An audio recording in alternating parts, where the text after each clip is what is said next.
1, 2, 3.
Welcome into the National Basketball Performance Centre in Manchester.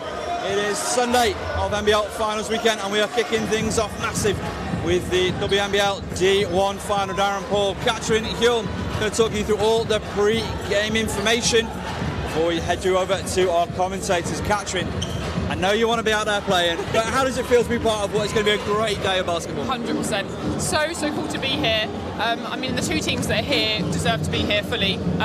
So obviously, as you said, love to be here playing, but actually really looking forward to being able to watch it and enjoy watching the game and seeing the two teams perform. Of course, you've got a lot of experience this season playing against both of these teams. Yeah. Let's start off looking at CoLA, #1 seed, a 20-2 record, and those losses, they were basically when that league title was done in Sona. I mean, just what have you made of this team so far this year? Class team. I think what really speaks to kind of their class and how they've developed is the fact they've had the group together for a couple of years, and you can really tell. They play professionally, they know what they're good at. Jackson obviously coaches them so well, and I think they all know their roles, and I think that shows. Their journey to this playoff final, they overcame the Bristol Flyers 51-28 in the quarter-final, and that goes to show just their defence. They are on a different level. Yeah, so, I mean, they're keeping teams to under 50 points in their games during the league, and they're just so difficult to score against. So, I mean, yeah, teams can try and run against them, but they pack the paint, they've got length, they've got strength, they're really, really tough. Yeah, and as well, in the semi-finals, they overcame Anglia Ruskin University 67-38, again, both at home in their home gym. How was that to go against them? Yeah, I mean, it's tough. As I said, like, they've got length, they've got strength. At home, they play very well. Obviously, away, they also perform. So I think just testament to how Jackson's got them playing, that they've held teams to under 40 points in both of those games. Of course, Jackson Gibbons, the coach of the year. And just talking to him, in fact, we're going to leave out now and go to the pre-game presentations.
So, ladies and gentlemen, very much better to go 24 seconds, of course.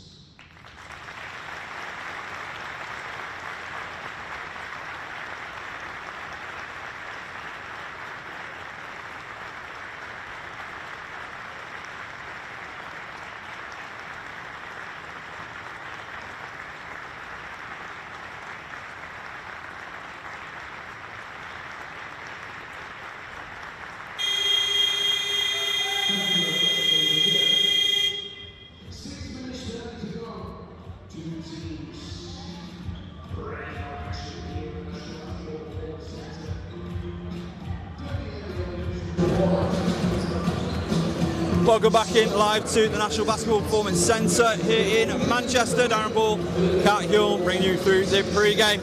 Now, just before we were rudely interrupted by the pre-game presentation, we were talking about CoLA Southwark Pride and the journey that they've taken. Jackson Gibbons, Coach of the Year, his fourth, richly deserved. Oh, absolutely, and I think what I like about the Coach of the Year award, obviously other coaches are voting for that, so I think it's just across the league, his pedigree is known, and yeah, super lovely guy as well, so he's just a great coach all round.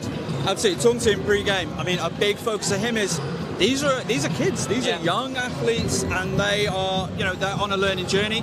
They're here to compete, they're here to win, but as long as they show a good account of themselves, that'll do for him. Yeah, and I think the improvement and the progression, I think, is the important part, and I think also just speaks to the fact that they're here. Through the season, obviously they've been improving. Off the back of last season, they're obviously better this season than they were, so it's just it's a growth journey for them. Yeah, a couple of key players to mention, obviously Isi Ozzy-Momodu, 11.5 points per game, 11.1 rebounds, 1.7 steals. She's Team of the Year, Defensive Player of the Year, Young Player of the Year, and British Team of the Year. So she's had an amazing season. Yeah, and she's done those. She's got those numbers on relatively few minutes. Yes. And so she's so efficient and just works super hard. And also, Funmi Amodi has had a really great season, and in particular, she went off against Team Solent Kestrels back in November. She had 24 points on that occasion. She's averaging around 10.4 points per game. Again, just sum up her game. Yeah, again, super hard working, works really well, off the ball movement, really key, and just a tenacious player. We could go through the whole roster, but we have to move on to the Solent Kestrels, the 7th seed, a real fairy tale for them. 4-1 end to the regular season. They've come through a tough journey in the playoffs, overcoming the 2nd seed Loughborough Riders, the 3rd seed Thames Valley Cavaliers, both away from home, and Taylor Gaffney, for me, has been the difference maker for them in this playoff journey. Absolutely. As you say, both away games, both not easy places to play, Loughborough, Thames Valley, and she showed up. She was an absolute problem on both days, so yeah, absolute credit to her. Yeah, 25 points per game. She had 27 in the semi-final against Thames Valley. Just focusing on Gaffney, of course, joined this squad late after the unfortunate injury of Molly Danielson. What has she brought to this programme? Yeah, absolutely. Obviously, really unfortunate for Molly to go out in that game. But I think Taylor has, just brought energy. She's come in. She's obviously kind of settled in really well, gelled the team, and is a fast player, and it suits their style of play. So yeah, really good job. Another player that I really want to highlight is Christina Velke-Cleve. First year back after having a baby. 13.3 points per game, 9.3 rebounds, 4.1 assists, and when you see her live, if she's got a lane, she's driving that lane, she's aggressive, gets downhill. So I'm doing your job for you here, but just talk to me about Velke-Cleve. Yeah, absolutely. Well, like you say, if she's got the lane, she's going to take it, but she's also shooting the three really well. She's got a pull-up jumper, she's just got a really complete game, so she's a really hard matchup. Now, obviously, you're a player who's played in this circumstance with 2-time MVP of this occasion. Now, National Cup finals was Team Solent Kestrels. They lost that day to the Lapwings. Unfinished business for them. I think so, and obviously same venue. Same venue. So yeah, I think it's a kind of redemption game for them. I think they're ready. From obviously, as you were saying, with the end of the season, kind of 4 wins under their belt to kind of get there. 2 big games. They were saying they've had great week of training, so I think they're up for it. All right, well, we're all set for what's going to be a fantastic game of basketball. We're going to throw it over to our commentary team, Katrina Hulme, Kaz Bullock and John Holt. I'll run over. Thank you. Thank you very much, Darren and Kat. And we'll have Kat joining us in just a second. John Hobbs, Caroline Bullock, so far in the commentary booth as we bring you the second day of what has been just an absolutely phenomenal weekend, a celebration of NBL basketball at its finest. 3 great games yesterday and 2 more games on tap today, starting with CoLA against Solent. Great game in prospect. Absolutely, yeah, it's another exciting day. We had, as you say, 3 fantastic games yesterday. We've got 2 today. We're about to kick off, and this matchup is one that I've been really looking forward to. I think this is going to be a really exciting game today. And we'll go to the team lists at this present. We'll start with the CoLA Southwark Pride. League champions going for the WNBL double. They've already got kind of a double. You know, they won the WEABL title just a few weeks ago. Kat, you know this team very well. Standouts for you, and who do you think will be key for this game? Yeah, so I think obviously you've got Isi Ozzy-Momodu, absolutely key player for them, as Darren was saying in the pre-game, just leading in terms of the league, both in terms of kind of rebounding. She's working really hard. She's obviously very effective in terms of defence, so I think she's going to be a real key player for them. But I think just in terms of Emilie O'Connell, does all the things really well. Is I think they're kind of the heartbeat, the cog for that team, and someone that I really enjoy playing against, and I think watching play, Molly Lavin. I think she could be key as well, because she just moves so well off the ball and just makes it really difficult for teams to guard inside. And going to the Solent Kestrels, speaking to Director of Coaching Chris Mays yesterday, I asked him, what was the game plan ahead of this game. The only thing he said was run. That's all we're going to do is run. Is that the key for Solent today? Yeah, it definitely is going to be. We know CoLA is such a strong defensive team. They're holding teams to under 50 points per game, like Kat said. Solent, one of the team's leading scorers in the league, so they are going to need to run and play their game. Then they're going to need to outscore, which sounds obvious, but they're just going to need to keep up the pace and score a lot of volume. CoLA will be starting with number 5, Biban Jakimi Pearson, Isi Ozzy-Momodu, Emilie O'Connell, Emilie Black and Molly Lavin. For Solent, they will be starting with Safi Jarju inserted into the starting lineup today. Faye Endine, Christina Velke-Cleave, Taylor Gaffney and Christina Karpova. And it's great to see Safi Jarju Kat in the starting five, usually coming off the bench for CJ Lee, but deserved starting lineup for her today. She's really stepped up. Obviously, like we said, Molly kind of went out unfortunately due to injury. Safi's jumped in, and I think her progression over the last couple of seasons, but this season in particular, has been awesome. It's absolutely deafening inside the National Basketball Performance Centre in Manchester. Thank you everyone for joining us on the Basketball England YouTube channel. Don't forget to like, share and subscribe and get your comments. Let us know where you're watching, wherever you are, across the country or across the globe. Solent in red, CoLA in blue, and straight away a jump ball has been called, and that will go the way of the Kestrels. And straight away you see there, just the defence they're playing, 2 on the ball, trying to get the ball back, scrappy playing. Endine, Taylor Gaffney, who had an explosion of points against Thames Valley in the semi-finals. Jarju, open Karpova on the catch and shoot, in and out. Solent though battling for the loose ball and they collect it. Endine finds a bit of room at the top of the key, and that's off right, but again and an another offensive one, rebound. Yeah. Velke-Cleave again. She's so active on the offensive boards, so valuable for them. Jarju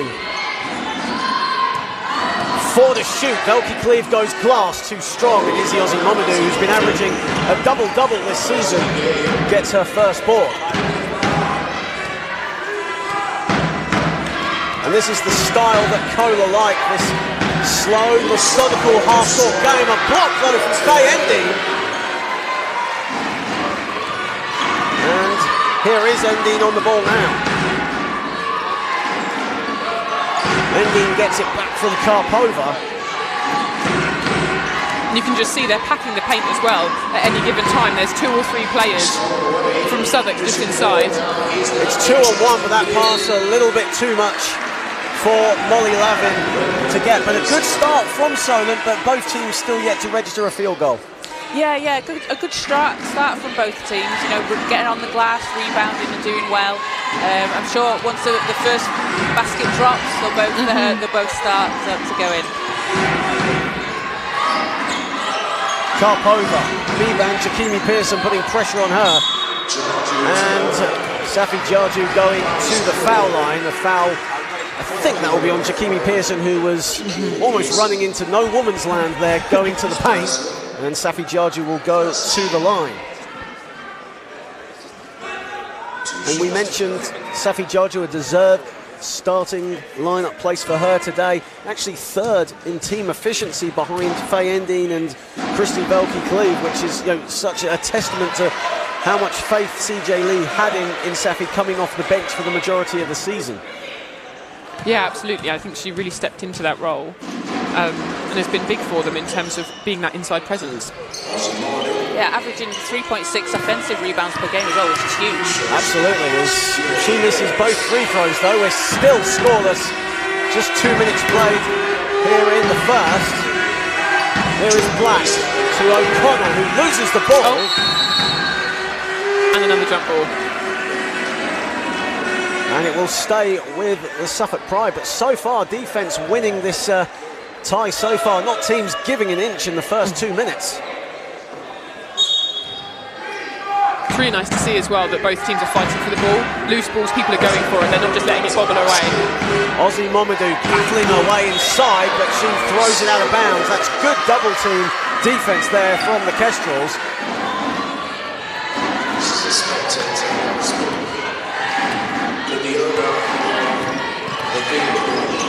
Velke-Cleve looking for options, putting the moves on Lavin, goes glass, that's too strong. Another rebound there by Isi. That's 3 rebounds now for Ozzy-Momodu. Black driving, kicks it out, an open rebound, Jakimi Pearson, but misses everything. And so far the teams are combined 0 for 6 from the field to start us off.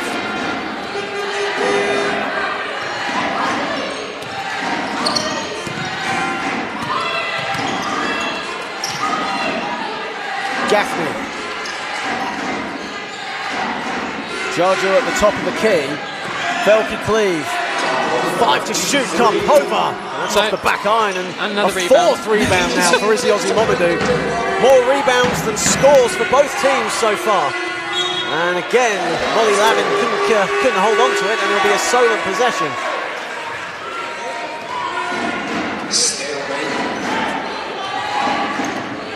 I think the key as well at the moment is that there haven't been any fast break points. We know obviously Solent in particular thrive off that. Gaffney, there we go. 3, and there's the first score after 3 minutes of play. And Taylor Gaffney knocks down the 3. O'Connell. Jakimi Pearson in the corner, misses everything. Momodu with her 5th board, goes for the reverse. That's a fantastic move from Isi Ozzy-Momodu. Jarju goes to the floor, and Jakimi Pearson, one of the most senior players on this CoLA side, in fact one of the oldest players. I think that's going to be her, is that her first foul or her second? That's her first, that's her second foul, yeah, that's her second foul, excuse me. Jackson Gibbons keeping her on the floor though for the moment as Velke-Cleve puts in the short jumper. 5-2 in favour of the Kestrels. Jakimi Pearson, Molly Lavin in unfamiliar territory, but now goes to her favourite spot inside. Strong move. Strong rebound. Ozzy-Momodu over Velke-Cleve. And another offensive rebound, this time by Lavin, and a foul. Great hustle there from Molly Lavin, but it all started from the hustle from Isi Ozzy-Momodu. Yeah. And that's going to be a key thing, I think, for Solent, is to keep CoLA off the boards. Both Lavin and Momodu are really, really top-class rebounders, so if they want to win, they need to keep them off the glass. And so far, Isi Ozzy-Momodu now with, I think, 6 rebounds to go with her 2 points. I mean, right now. She's incredible, isn't she? We're just 4 minutes into the game, and she shows just why she's so integral to this CoLA team. Such a young player as well, with such a brilliant future ahead of her.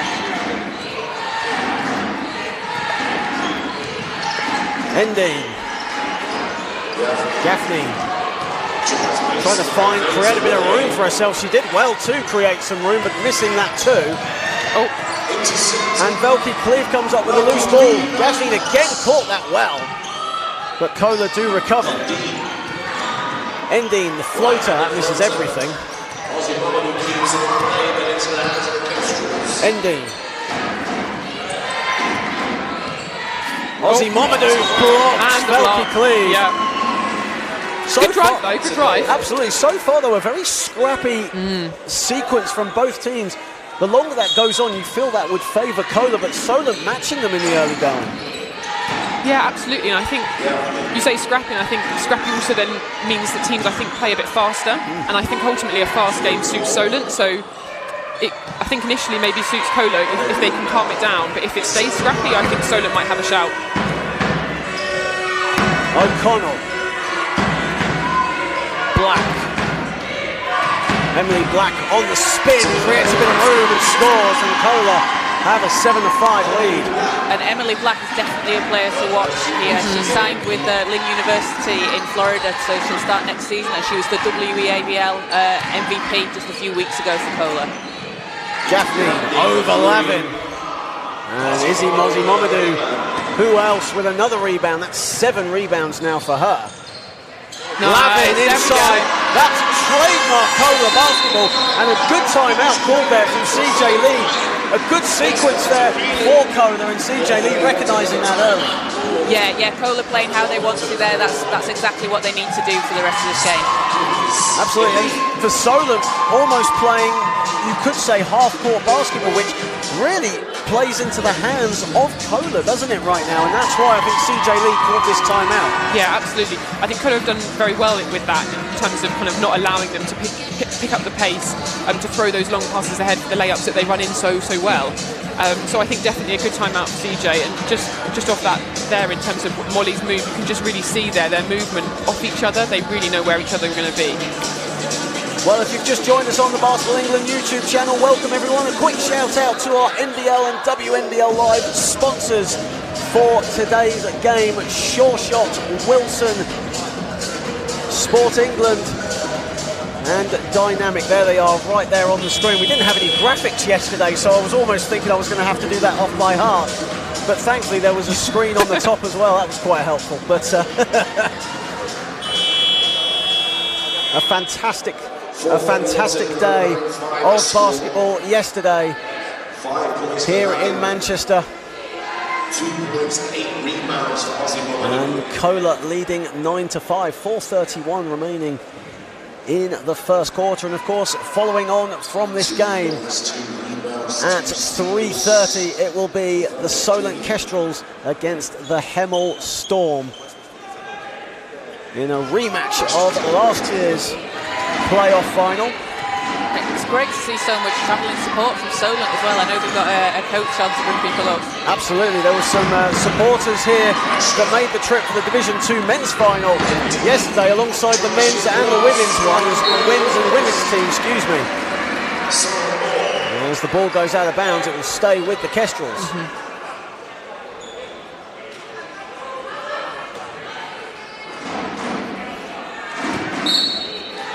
Both teams nowhere near the team foul limit, so 4 minutes to go in this period as Faye Endine misses the floater and Lavin rebounds. Lavin over the top. Nice pass inside to Isi Ozzy-Momodu, and that's just trademark Isi Ozzy-Momodu. And great vision there, both from Molly, and then also the pass inside to see that Isi had run the floor there. Great vision. Egberica into the game for the first time for CoLA. Velke Cleave, Gaffney, Karpova on the catch and shoot. Big shot. Karpova is good. There we go. She loves that wing three. And a real X factor you feel in this game, and someone who could really change the game, especially with her long-range shooting, Kristina Karpova. Yeah, the three-point shot's going to be really important for Solent today. Lavin, cleaner moves on Jarju. Good defense there from Safi Jarju, and Velke Cleave comes up with it. But CoLA get back very quickly on defense, which has been testament to how they've been all season long. Endine, Jarju, and open Karpova in the corner. Back-to-back threes for Kristina Karpova. And the game is tied at 11. And she can do that to you. When she heats up, so CoLA needs to now focus in and get someone to run off the line, because otherwise could be a long night. Foot violation on Karpova there, and third in scoring actually on this team, averaging 7.9 points a game this season. And Christina Karpova with 2 quick threes for the Kestrels. As Ana-Isabel Andersson into the game for the first time, and she throws it away straight away. And it'll be a Kestrels possession. Solent are tough because they have so many players that can shoot the 3-ball from the outside as well. So close down Karpova, you've still got Endine, so CoLA really needs to come out to that. And an offensive foul has been called. That was off the ball. I think that's on Velke Cleve. It is. That'll be her first foul. Yeah, she was setting a down screen, I think, there to try and get Karpova open on the wing again. Tied at 11, nearly 2 minutes to go, and for two teams that are first and second in field goal percentage in the league this season, it's definitely still been a very tactical defensive battle, no doubt about it. As Berika loses the ball and Endine comes up with it. Karpova, Jarju. Nice Open player is Gaffney, excuse me, for 3. Jarju with a big rebound, she gets it to go.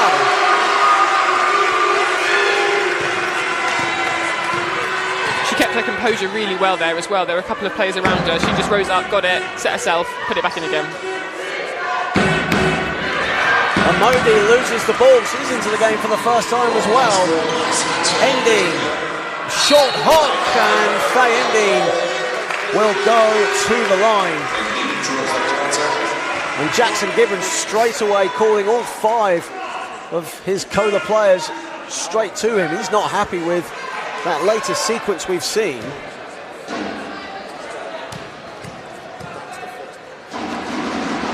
As Faye Endine misses the first free throw. Both teams really not good free throw shooters this season. CoLA 57%, Solent 63%. Only Bristol and Barking Abbey have worse free throw percentages than CoLA, which is quite incredible considering CoLA are league champions.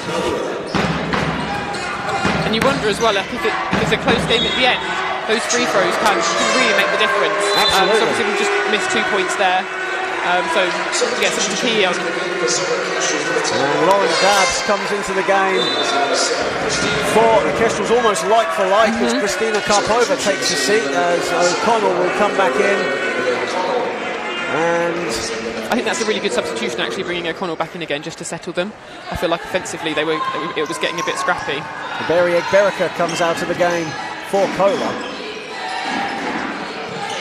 Gaffney still yet to find a rhythm inside, but she misses the layup. Ozzy-Momodu. Ana-Isabel Andersson nearly travelled with it. The Solent fans were screaming for a travel. That includes some of the men's team that are in attendance watching the women play as well, which is always great to see. And it was a really nice thing to actually see the men and the women really getting involved and supporting the Solent Kestrels too yesterday. And some of the Solent Kestrels 2 team are in attendance watching this game as well, so just showing the tight-knit community that the Solent programme has. Yeah, and also testament to the programme that 3 of their teams are here. Absolutely. Here is Ana-Isabel Andersson, and she loses the ball again. And now Solent breaking in transition, but Dabbs loses the ball. And I'd just like to see CoLA slow it down a little bit there. They've got the time, they don't need to rush any shots. They can just take the time, get into position and make the right move. And that's very uncharacteristic of CoLA. Coach Gibbons praises the mantra of play the game, not the occasion. But so far, uncharacteristic errors, but not just for CoLA, but for Solent as well. Here is Lavin. Stuts into the game for the first time. And the ball goes out of bounds, and it will be a Solent possession. As Ana-Isabel Andersson thought that was going the way of CoLA, and Lauren Dabbs just under the basket, struggling to get up. And CoLA with 12 turnovers in the game so far, which is something you don't see too often. In the first quarter. In the first quarter, that's that. Yeah, absolutely. Endine.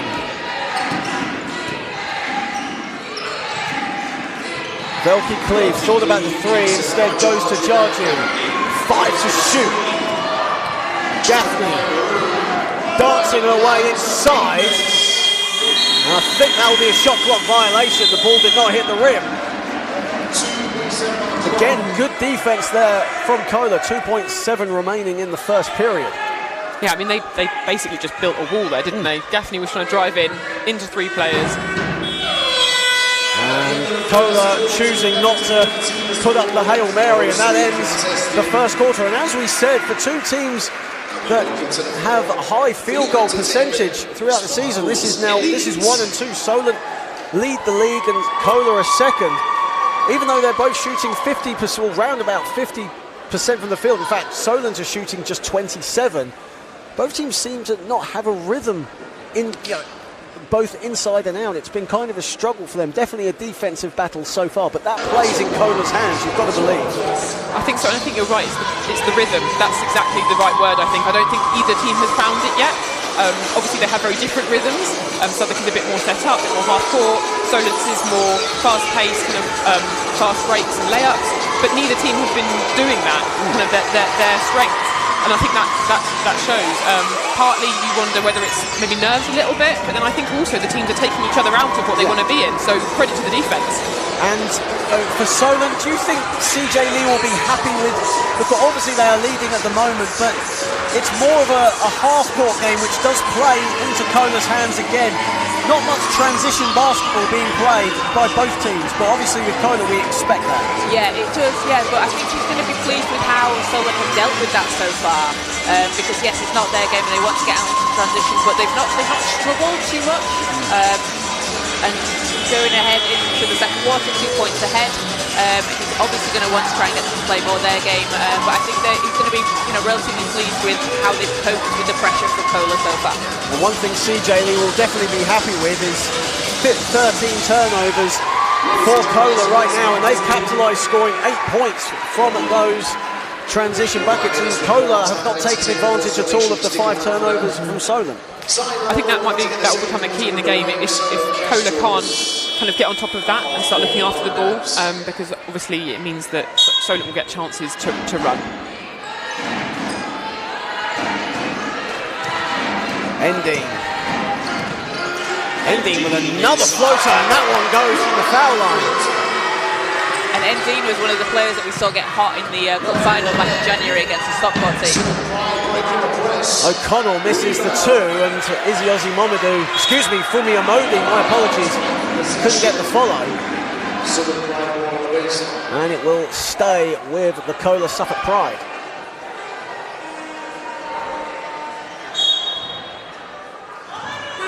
Stutz, O'Connell, back to Amodi. And that's good, and Fumi Amodi, a really physical forward player, has another steal there. This time Violet Stutz comes up with it. Lavin, the extra pass to O'Connell for 3 off the back iron, and Endine will now push the ball. It's 3 on 2, and Endine makes no mistake. And that's a great drive for Faye Endine. And almost another turnover. Faye Endine and Amodi on the floor.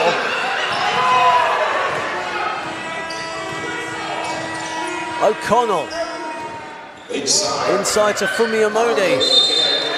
And a foul has been called, and Fumi Amodi will go to the foul line, averaging 11 points, 5 rebounds this season. Actually had 24 points, led the scoring when these teams played back in November. Of course, CoLA Southwark Pride with the double over Solent in league plays, 99-70 at the Sports Complex and 69-63 at the City of London Academy. What apparently was a really physical encounter. And you can see how she was so effective in that last game. She's sealing really well in the middle, and just making use of her strength and height advantage, and using positioning to really good effect. 2 from 2 from the line as well. They needed that. And yes, absolutely. As Isi Ozzy-Momodu will now check into the game. Violet Stutz will take a seat. Well, that's a first-year player for CoLA, has shown great maturity over the course of this season. Gaffney wide open in the corner, but that's short. O'Connell nearly travelled with it, but Isabel Andersson collects it.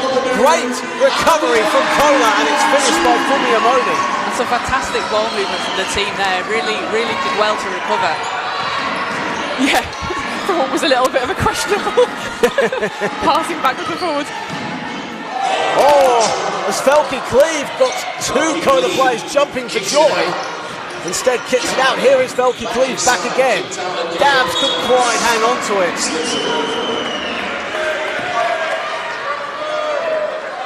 Game is tied at 17.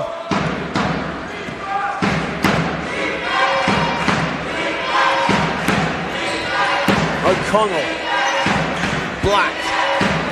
She's really strong as well. She's got a really nice drive. Black gets it back again, driving at Felke Cleve and gets the finish. Good defense from Felke Cleve, but better offense from Emilie Black.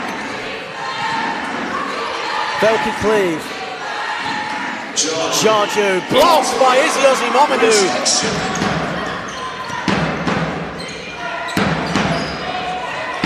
Black. Amodi. Beautiful up and under for Ozzy-Momodu. 4 quick points. I think a timeout was called by the Kestrels. And CoLA have raced to a 21-17 lead with 7:18 remaining. Again, good spell from CoLA, and again another wise timeout from CJ Lee, just getting a timeout in before CoLA could break this game open. Yeah, 10-4 run from CoLA so far this quarter. They've been able to come out of that out of the first quarter break and start playing the game a little bit more like they're used to. Good move to take the timeout. You don't want to let them get on too much of a run. And for Solent, as mentioned, a wise timeout by CJ Lee, and for him it's just a case of just telling his players to just calm down and not get caught up in playing CoLA's game. Yeah, I mean, basketball's a game of runs. They're always going to be kind of, a team's going to go on a run. So I think hopefully he'll be saying something along the lines of, they've been on a run, now we stop that, now we go on a run.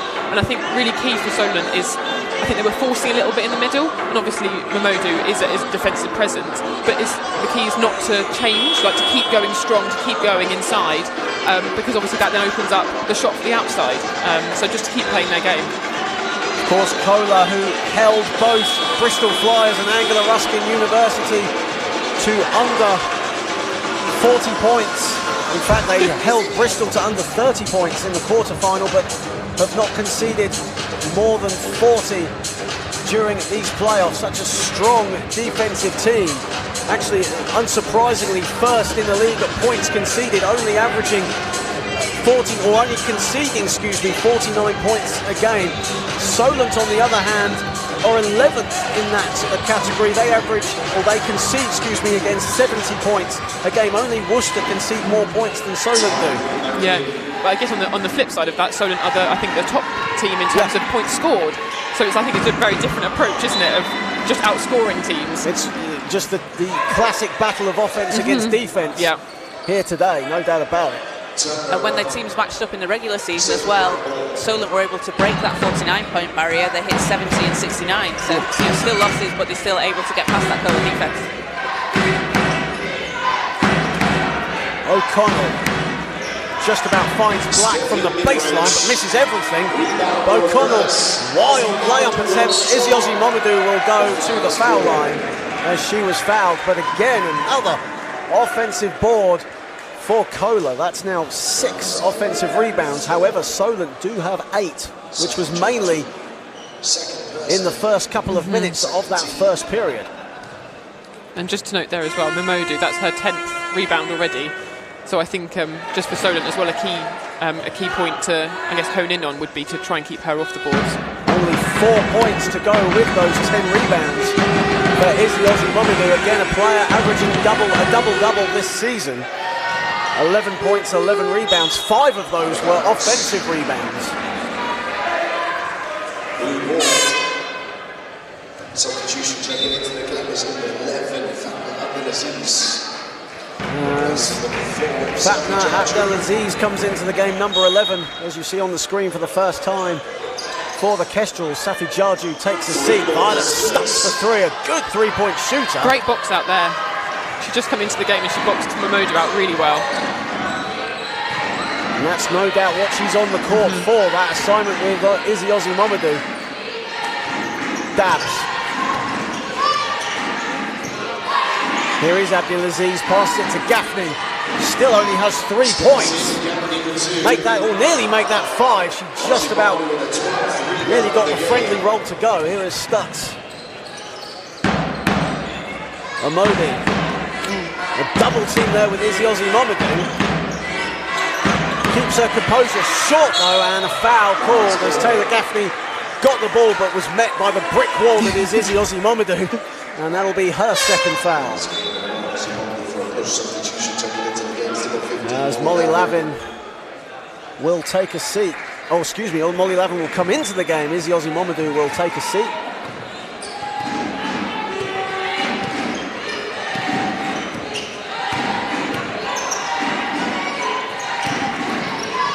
Karpova. Great defense here from Black. Here is Gaffney, 5 on the shot clock. Gaffney finds her way inside, gets her own loose ball. In fact, she stepped out of bounds when she collected it, so CoLA will keep possession. Great to see her being aggressive though. She's really making the CoLA defense take note. Averaged 25 games, or averaging 25 points, excuse me, in these playoffs this season, Taylor Gaffney. Amodi is fouled by Christina Karpova. Go ahead. And Gaffney can do a great job of driving inside, drawing that double team, and then kicking the ball back out to one of the shooters. Absolutely. And Solent have great shooters. I mean, pretty much 1 through 5, 1 through 4. Anyone can hit that 3.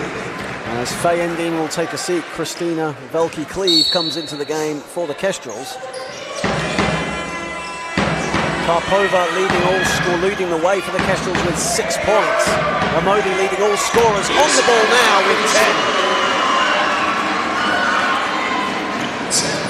And that inside matchup is really tough for Solent because you don't have anybody that can kind of match up height-wise. Karpova misses the 3.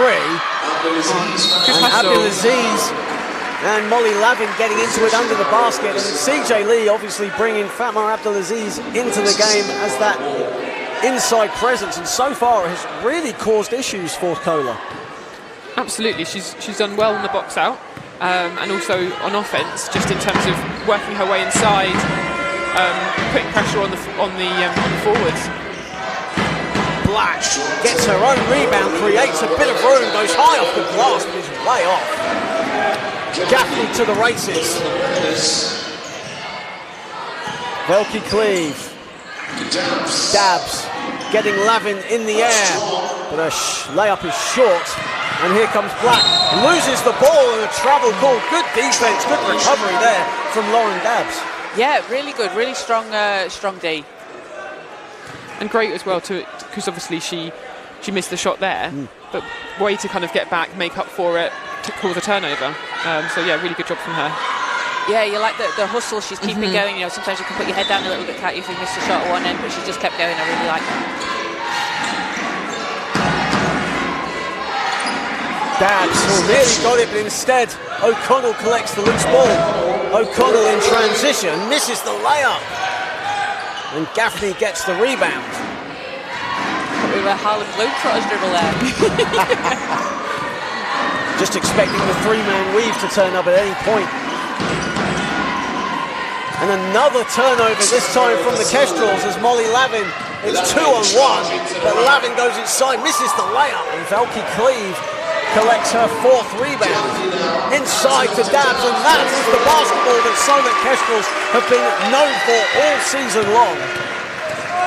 Absolutely, pass ahead to a wing, the other wing's running in, cuts in, layup. Really nice play. Stutz. Black putting the moves on Karpova. Black goes glass, too strong. Lavin again with the rebound. And Molly Lavin will go to the foul line. That's Molly Lavin's 5th rebound to go with 5 points so far. Her one trip to the line was successful in fact, CoLA 3 for 5 from the foul line. So far so good in what is undoubtedly one of their weakest aspects on the floor. Here's Karpova coming to the bench. I think there's a blood substitution here, so Karpova holding her nose will have to come out, and Erin Caldwell coming into the game for the first time. And Erin Caldwell, a player that you were talking about off camera, really deceiving three-point threat for the Kestrels. Yeah, when we played down at their place, it was a pretty tight game, I think, into the kind of last 5-6 minutes. And she hit, I think, 3 back-to-back threes. Really nice shooting form, really composed, and yeah, it really hurt us.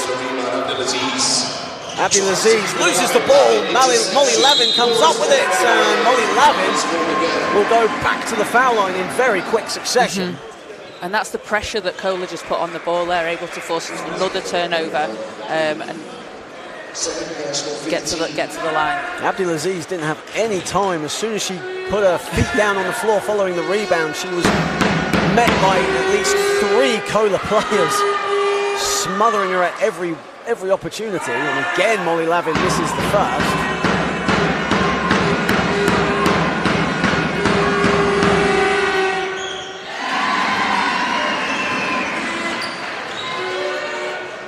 Well, the game plan for Solent was to break in transition, but so far only 4 points in the fast break. Ending loses the ball, but Solent will keep it with 3:18 remaining in the half. And even though Solent haven't been able to get out of transition, they're only down 6 at the moment. So, you know, they're going to be quite pleased with how they're playing, not being able to maybe dictate the pace of the game. Teni Ogarinkoya back into the game for CoLA. Violet Stutz will take a seat. Here is Jarju. Caldwell, the extra pass to Velky Cleve. Velky Cleve with a mid-range jumper, and Fumi Amodi with the rebound. O'Connell.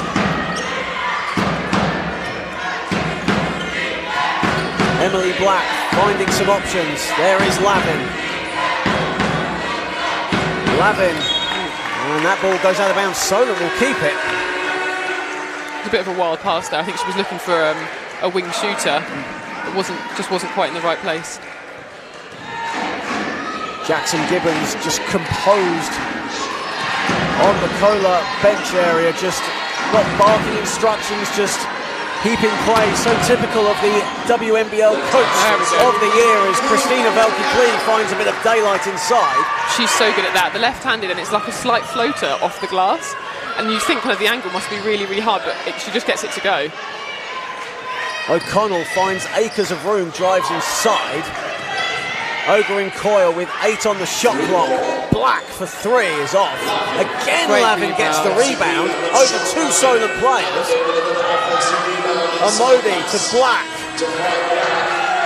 Bodies on the floor under the basket, and that'll be a Solent possession. CJ Lee wanted to travel. And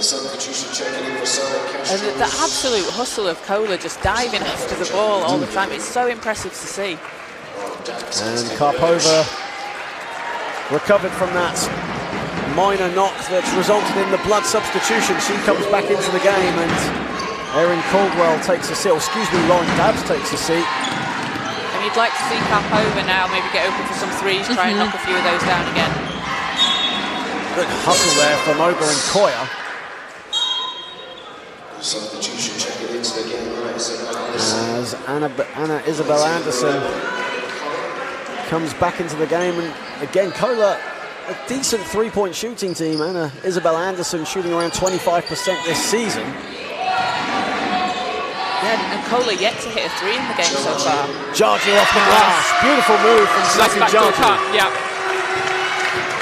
Nice find there from Karpova as well. And the gap is down to 2 points. Lavin under the basket. Good defense there from Jarju. Isabel Andersson, no room to get the pass out, and good defence there from the Kestrels. Oh, no, in fact, a foul's been foul. called. Excuse me, a foul has been called. My apologies. And that's foul number 2 on Faye Ending. And Kestrels in the penalty, so Ana-Isabel Andersson will go to the line as Taylor Gaffney comes back into the game. Faye Ending will take a seat. CoLA with only 1 team foul with 1:30 remaining. That's testament to the best defence in the WNBL. It is, and it's really impressive as well, because you've got to be so careful and have such a high basketball IQ as well to not commit those fouls and just play really tough defence. And this is something we've seen with the CoLA team, in the academy finals back in the National Cup as well. As Ana-Isabel Andersson makes both, and CoLA have a 2-possession lead. Caldwell, an open Christina Velke-Cleave, gets her own rebound. No, she doesn't. It stepped out of bounds. With 1:18 remaining, less than 90 seconds until the half.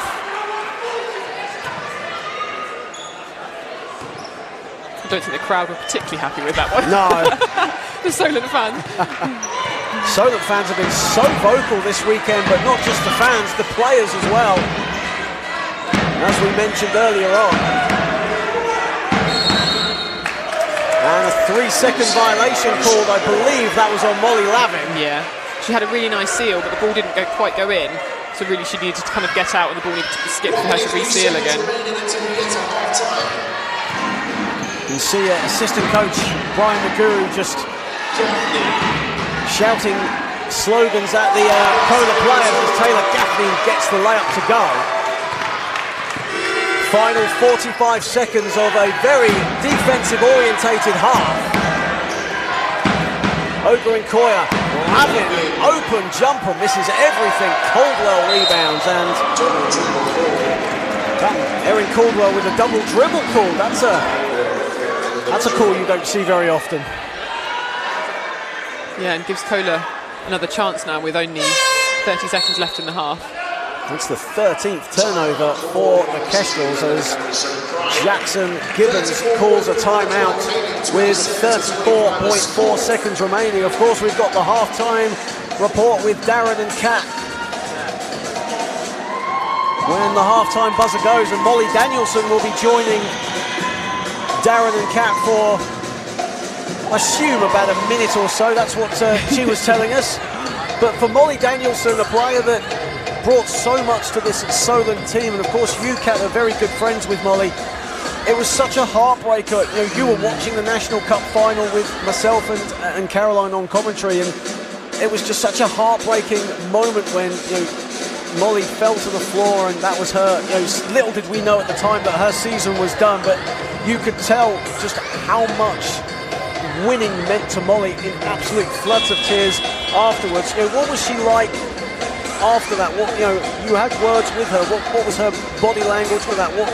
You had words with her. What was her body language? What was her attitude like? Yeah, I mean, obviously heartbreaking, as you said. Such a kind of, I guess, a heartbeat of the team, and she was having a great game as well. So, obviously gutted in terms of losing the game, and obviously in terms of season ending. But I think testament to her and her personality and who she is. Like, she's a hype man. She's a hype, like when she's playing, but she hasn't been playing, yet she's still there. She's still at the games. She's still at training sessions. And I think that's just testament to the kind of person that she is. So still super, super important to them, even though she can't necessarily be on the floor as she would want to be.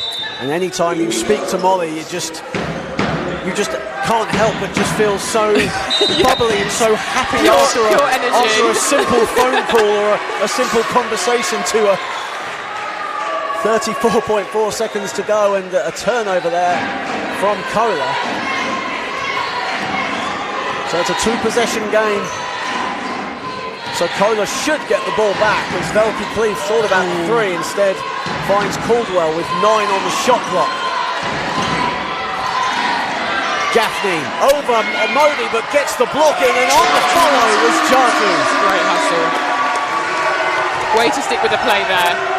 Final seconds of the half. Ogberinkoya loses the ball. Ana-Isabel Andersson misses the 3, and that ends the half here at the National Basketball Performance Centre in Manchester, and the game is tied, Caroline, at 27 apiece. And a good half for the Solent Kestrels. For CoLA, they feel they probably might have done better in that half. Do you think that's a fair statement to say? Yeah, you always feel like CoLA haven't quite warmed up to their potential yet. They've got 3 points from turnovers after having forced 13, and they haven't hit a 3 yet, and the game is tied. So I think that CoLA are really going to look at that at half-time and think, look, we've not perhaps played our best basketball, but there's things that we haven't done that we know that we can do. So once they start to get into that rhythm, I think that's going to be very dangerous for Solent. But Solent going to be definitely pleased with how they played. They've been able to dictate the pace a little bit those last few times down in transition. They're going to be pleased with that. And we will join Darren and Kat, who is with Molly Danielson of the Solent Kestrels right now. Thanks, Sean. Welcome courtside. We're joined by Molly Danielson, of course, of the Solent Kestrels. Sadly not playing today, but Molly, just what have you seen in this first half?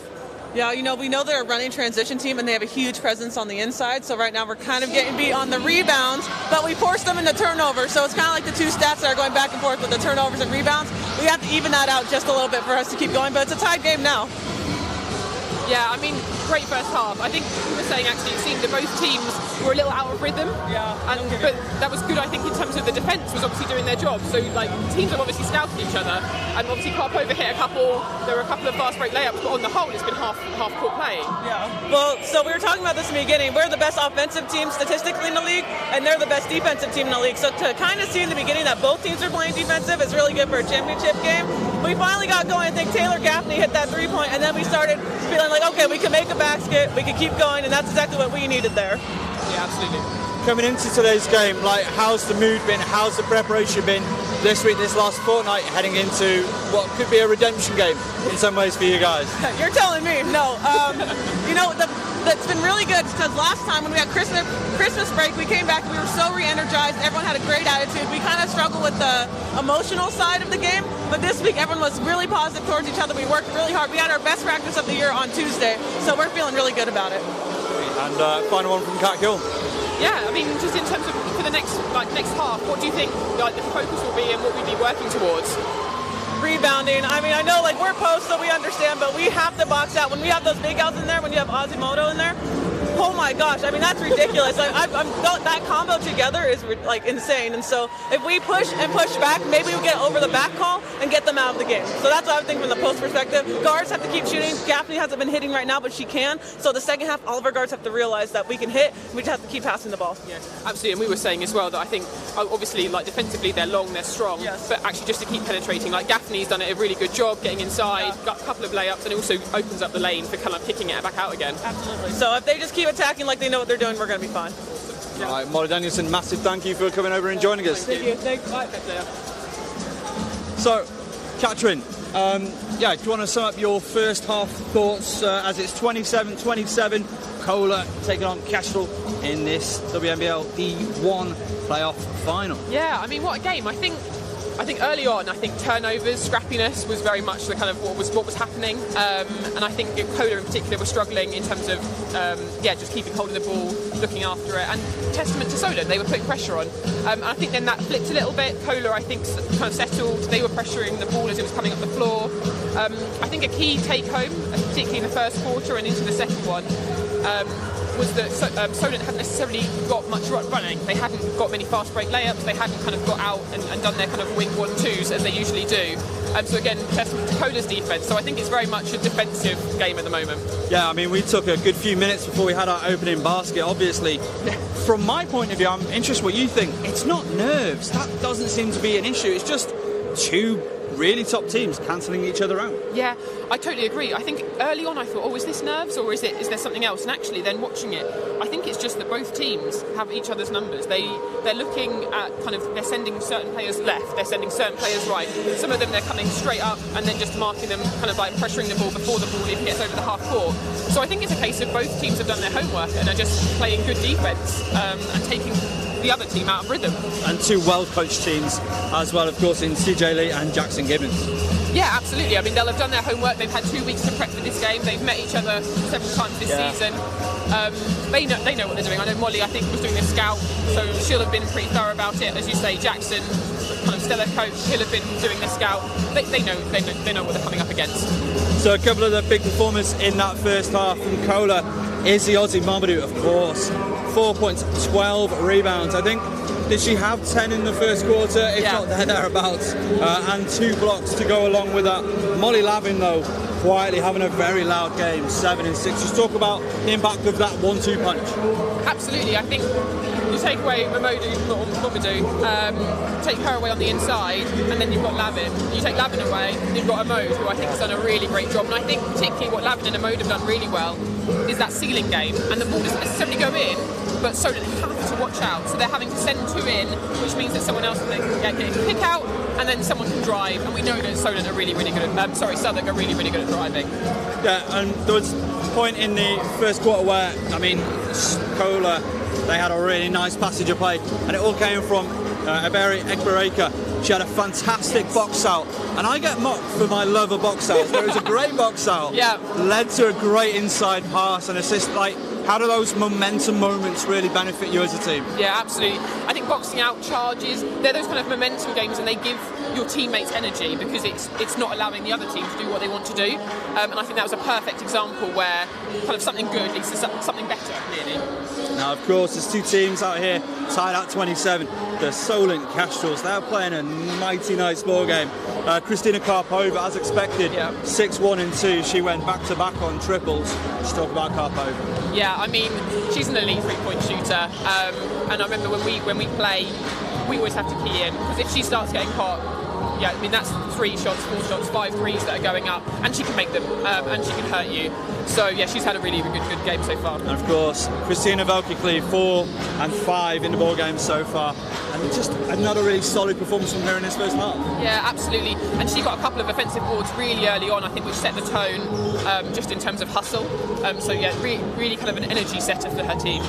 I've really enjoyed the game of Safi Jaju as well. She's got 6 points in the contest so far, and she's playing, for me, tell me if I'm wrong, Isi Ozzy-Momodu. She's playing a real physical.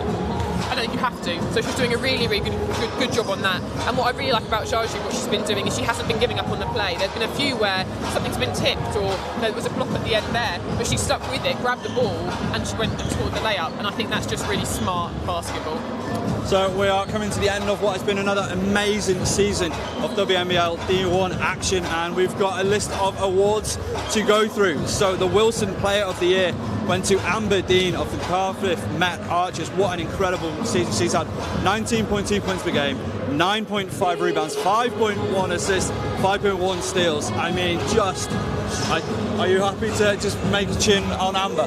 Yeah, I mean, what a great player. I mean, the stats speak for themselves. I mean, 5 steals to average that. I mean, there was a game I think she got quadruple double. So obviously, yeah, just class speaks for itself. Wilson Coach of the Year, of course, Jackson Gibbons of CoLA with that 20 and 2 record. And you're seeing it today. This is a really well organised, really well coached programme. Yeah. He's such a good coach at, I think, getting the best out of his players, and you can tell they're playing for him, they're giving everything. And I think the development of the team is testament to him. He's built a really strong programme. So the WNBL D1 Team of the Year, Amber Dean of Cardiff, Isi Ozzy-Momodu of CoLA with that 11 and 11. It's outrageous. Catherine Hulme of Anglia Ruskin University, congratulations. Thank you. Kat Goldsby of TVC, I mean, she has been a walking bucket, 17 points on the season. And Alia El Shabrawi of Loughborough, 12.3, 7.1, 3.6. We were talking pre-game. She's got to be the best pound-for-pound rebounder in the country right now. Oh, honestly, she just weasels her way. And I say this with the most love in the world, but she's so annoying on the offensive boards because you think you're doing a job on the bigs and things, and she will just come in from the wing, and she's so strong as well. She'll grab the ball. I mean, she's a problem on the offensive glass. Yeah, she's a major problem on the offensive glass. The British D1 Team of the Year, Catherine Hulme again, Izzy Bunyan of Cardiff, Isi Ozzy-Momodu of CoLA, Cameron Taylor-Willis of Ipswich, and Emilie O'Connell, also of CoLA. All those players, congratulations, had a tremendous season. DPOY, Isi Ozzy-Momodu, and the Young Player of the Year, Isi Ozzy-Momodu. She's had a season for the ages. She has, yeah. And I mean, I think just her growth is amazing. It's testament to the work that Jackson's doing with them. But she does it quietly as well. She works super hard, but when she's on the court, she kind of just floats, and she just knows where she is, plays to her strengths. So very, very well deserved. Yeah, talking to Jackson Gibbons pre-game, she's a player who knows her strengths, and from that I assume knows her weaknesses and plays very well to her strengths, like you just said. Yeah, absolutely. I mean, I think the players on the team know their role. She knows her role, and she fights hard. She's one of the elite rebounders of the league. You know that on the offensive glass she's going for it, similarly to Lavin. And actually, you've got 2-3 people crashing the boards who are that good. That's going to be difficult for any team to stop. So we've got about 4.5 minutes until we resume action here in the National Basketball Performance Centre in a very sunny Manchester today. Catherine, what do CoLA need to do to take over this game? So I think CoLA, I think they started finding their rhythm actually towards the end of that second quarter. They went on that kind of 10-4 run. I think the score, like the lower scoring game, suits them. Yes. So I think for them it's kind of a case of do more of the same. Look after the ball, I think. Keep looking for each other, keep moving the ball, keep being aggressive on the drives. I think that's really working for them. But from Solent's perspective, I think they need to try and kind of up the pressure, up the pace. Again, they're moving the ball well, but I think it's just that they need to get going in transition, which is their kind of bread and butter. Are there any individuals that you want to see or expect to see really start to excel in this second half? So from Solent, I mean, obviously both teams have class players. They're both deep. But I think Velky Cleve, I think she has the ability to really turn a game, both on both ends of the floor, but particularly on offence. Gaffney, similarly, we know like she's gone off in the last couple of games, so I think she's had a couple of really nice drives. She can shoot the three as well, so she'll be really key. Obviously, three-point shooters, they can start knocking them down like we know they can. 100%, they're going to have a good half. From CoLA's point of view, I think the guards need to do more of the same. Be careful with the ball, aggressive. I think Emilie O'Connell's done a really good job of that, actually, just kind of settling everyone. And then, the inside players do more of the same. Kind of sealing really well, turning, finishing. And a final very quick question from me. Both big fans of the women's game, obviously. How is this an advert for the women's game? Yeah, I mean, I think it's really great to have these two teams, because obviously you've got the team that's been kind of the standout for the league this year, so they much deserve to be here, just in terms of consistency, the kind of the talent they have, and then you've got the 7th seed, who I think is a bit of a fairy tale story, as you say. They've kind of been hot and cold, they've had a few kind of bumps along the way, but actually they've come good when it counts. And obviously Southampton as a programme, with the 3 teams here this weekend, just speaks kind of testament to kind of the professionalism there. So I think you've got 2 very different teams, but 2 very deserved and awesome teams to watch. Well, there we go. We've got 20 more minutes of awesome action coming. Going to throw it over to our commentators, Catherine Hulme, Kaz Bullock and John Hobbs. Thank you, Darren. Kat will be joining us in just a second, but for you personally, Kaz, speak about the award winners for this WNBL season. Amber Dean for the Cardiff Met Archers, getting a deserved player of the year, some almost computer game numbers that she was putting up all season long, and Jackson Gibbons, a second straight coach of the year. 2 thoroughly deserved award winners. Absolutely. Amber's been absolutely fantastic. I think she's dropped in a couple of triple-doubles as well this season. And a quadruple-double as well. Yes, she did. Yeah. Just a fantastic player, really, really well deserved. And we see, Coach Gibbons, the work that he's put into this team, the work that he's put into the programme, absolutely, he's an incredible coach, and it just filters through what he's done. Well, Kat will be joining us in just a second, but either way, we are here at the National Basketball Performance Centre in Manchester, and Hemel Storm fans starting to enter the arena here today. There's 3 coach loads of Hemel Storm fans, as well as people making their own way from Hemel Hempstead here to the northwest today. It's going to be a raucous atmosphere here today. Of course, there are a number of Solent Kestrel fans in attendance who have made the even longer trip down from the south coast. Me, myself, living on the south coast, know what that's all about, a 500-odd mile round trip. But hey, all for this incredible weekend of National Basketball League action. It's going to be great to see what happens here in this third period between the first seeded CoLA Southwark Pride, the league champions, and the Solent Kestrels, who, as Kat was mentioning in the halftime show, almost like a fairy tale for them. They defeated the Loughborough Riders, the second seeded Loughborough Riders at Loughborough University, and then the Thames Valley Cavaliers. Taylor Gaffney, of course, exploding for 27 points, 5 steals. Yeah, and they've done a fantastic job as well, especially with the loss of Molly Danielson earlier in the season as well to get to this position. So they should be super, super proud with what they've done. Obviously, job's not done. They've come here to win the championship, and they're going to want to do everything they can to go and take that back to Solent with them. Absolutely, and Kat, you know all about 7th seeded victories as Angela Ruskin got a famous playoff victory over the Essex Blades in their final year of WNBL action before moving up to the WBBL. That must have been just an incredible experience winning here in Manchester. Oh, it was, yeah. I mean, that season as a whole, I think just in terms of experiences and being part of it was just incredible. And Taylor Gaffney with the 3. And the Kestrels are off the mark in the third period. And that 3-point shot is going to be really important for Solent this second half. That's what and they the can do steal really well. from Gaffney, 5 steals against the Cavaliers, off to the races again, and the Kestrels have built up a 5-point lead. Gaffney is the type of player that can just turn it on. When she's getting hot, she's going to be a problem.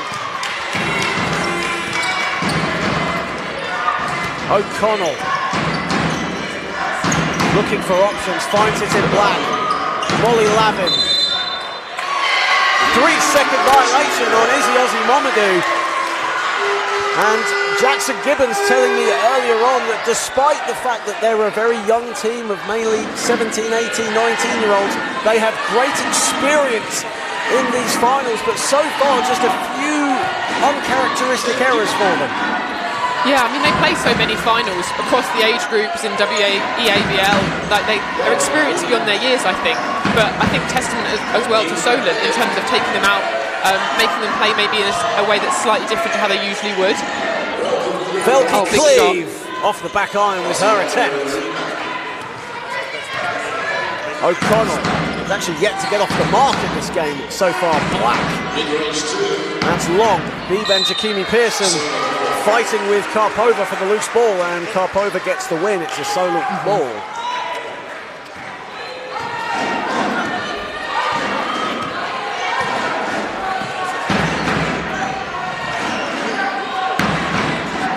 Judging.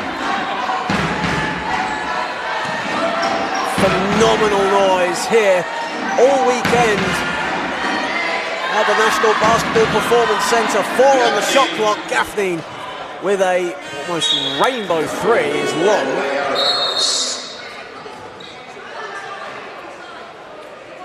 But Solent coming out really, really strong in this second half, and Gaffney's going to she's going to take shots like that because she can make them. And I like the confidence. You know, she knows what she can do. She's a really good scorer. So if you've just joined us on the Basketball England YouTube channel, welcome everyone. Great to see so many comments and so much support for CoLA Southwark Pride, whether you're a pupil at the academy or a fan. Great to have you on board on this Sunday afternoon as Emilie O'Connell will take a seat and Ana-Isabel Andersson comes into the game, and she's on the ball now. Great also as well to have the great Cliff Fulbrook watching on in Southampton. Of course, Cliff Fulbrook, a legend in Solent Kestrels basketball for so many years, dating back to the Solent Stars days. As Karpova and Isi Ozzy-Momodu on the floor, and this has been a great addition to Solent Kestrels' game this afternoon, Kat, is they are not giving up on the loose ball. They are diving for absolutely everything. Absolutely, and that started there by when Isi got the ball. There were 2 people, one obviously guarding her, but then the wing dug in. So it was essentially kind of a triple team in a sense. So they've obviously done their homework of keeping the ball out of the paint and allowing the kick back out again. Inside to Jarju, and Safi Jarju with the finish. That was an amazing pass as well. Ana-Isabel Andersson, Molly Lavin, Black. Yeah, you can see they're already standing off and allowing that three-point shot, but CoLA just aren't taking it. And another steal. This time Gaffney comes up with it, but she loses the ball. And we saw this in last season's playoff final, Cat, where it was a tight first half. CoLA getting the better of Ipswich, then Ipswich blowing the game open, especially in the third period. And so far, good start from the Kestrels, even though it is early doors in this third. Yeah, they've started strong. And at the moment, it just looks like CoLA don't quite know how to answer. Ozzy-Momodu and Karpova battling, and it'll be a jump ball, and it will stay the way of CoLA. And that's great sportsmanship in a way. What you just saw there is the CoLA players, all of them crowding around Isi Ozzy-Momodu, getting her on to her feet, and the same on the Solent Kestrels, just to avoid any clashing there. Yeah, that's great from both teams. And that's just absolutely, that's the height of good sportsmanship, definitely there. And it's another turnover. Andersson, yeah, with the poor pass from the inbound. Here is Endine. Gaffney. Got a fantastic start to this third period. Endine with just 4 points at the moment. Misses everything with her mid-range jumper. It's like she nearly had a bit too much time to think about it. Solent with a 7-0 run so far this quarter. Like CoLA yet to score, so they're going to be so pleased with how they've come out. They've been able to come out and take the lead. Berika into the game for CoLA, and Jakimi Pearson takes a seat. Here is Andersson. Black. Back to Isabel Andersson. Now Ozzy-Momodu. Black driving. Good defense again from Taylor Gaffney. Defensively showing what she's made of. A player who has averaged 25 points in these playoffs, but averaging over the 7 games in the season she played, 2 steals in that category. Berika. That's long for 3. Ozzy-Momodu again battling, this time with Faye Endine.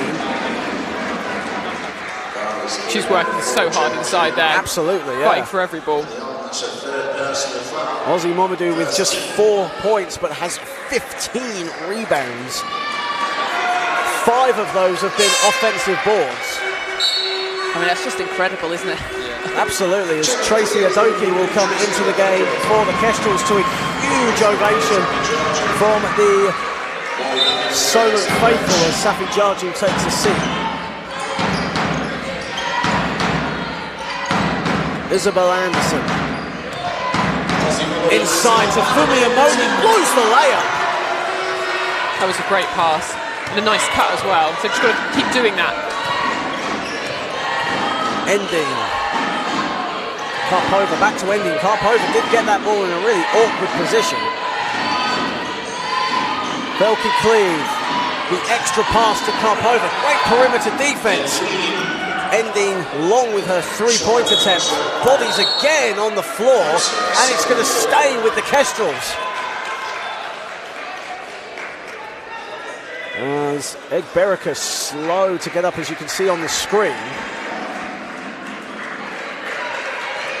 Berika putting her body on the line there. That's just such a CoLA Southwark Pride thing to do, and that's testament to not just CoLA but London basketball. Such rough and tough players, warriors all the way through from tip to buzzer.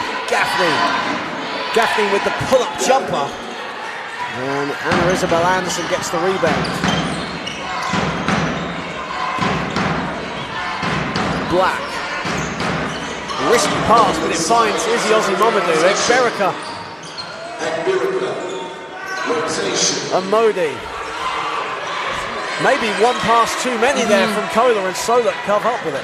I'd like to see Black take the shot there. We know she can hit the 3 and she had a bit of space. Taylor Gaffney misses the layup. Great ball fake.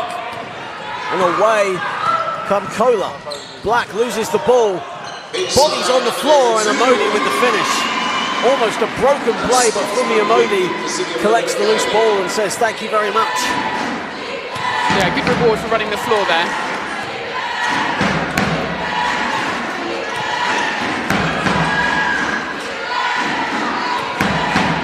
Velky Cleave goes glass.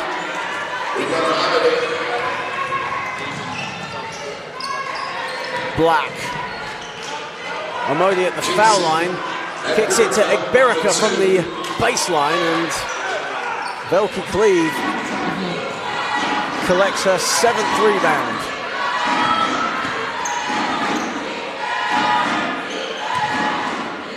And Velky Cleave puts in a 2, shooting now 3 for 12 from the field. However, the Kestrels lead 36-29, and Kaz, it's been a great start to this third period. It has. For Solent. It has. They've been able to really dictate the pace of the game. They've been able to play how they want to. They can hit the open shot, and they've been able to do well inside. For CoLA, I'd like to see them go to the outside shot a little bit more. They've yet to hit a 3 this game, and we know they have players that can shoot the 3, so I'd like to see that a little bit more. Absolutely, and Kat, on the other side, we mentioned earlier that CoLA in last season's playoff final started so strongly against Ipswich and then fell apart in the second half, mainly down to Ipswich's suffocating defence and good all-round perimeter shooting. For them right now, it's important not to let the emotions get the better of them, isn't it, and just play to their strengths, which right now they're playing into Solent's hands. A little bit. It's similar is happening in a certain extent. Like Solent have hit a couple of outside shots. I think what Southwark need to do is, when the shot is there, be aggressive and take it. I think a couple of times, like we said during the game, that it's nearly one pass too many. They're trying to be nearly too unselfish. Yeah. And I think there are definitely points. I think Black, for example, she's got a nice outside shot, and they're trying to maybe force it in a little bit to someone who's triple team, and actually swinging the ball around the outside and taking an outside shot is maybe not necessarily a bad idea. But yeah, no, I think a really good timeout just to settle the nerves. I mean, it's only 7 points. It's nothing in basketball. But I just think with Kestrel's ability to push the ball and get that scoring going, I do just think they need to put on a lid on it now rather than letting it get out too far. Solent leading the league in 3-point shooting at 32%. CoLA actually not too far behind, 24% from downtown. But as you were saying, ladies, it is a case of they're being maybe too unselfish right now, CoLA, and maybe that's something that Jackson Gibbons has highlighted in his timeout. And Ana-Isabel Andersson showing no fear going inside, but misses everything with the layup. Velky Cleave. A cross-court pass, the extra pass, another extra pass. Velky Cleave has it. And Velky Cleave off with her 2. 17 rebounds now for Isi Ozzy-Momodu. Stutz, who is a good 3-point shooter in her own right. Ozzy-Momodu misses the short 2. A scrap under the basket. And great hustle there from Isi Ozzy-Momodu, and there's from Violet Stutz. And CoLA have another possession. 8 though on the shot clock.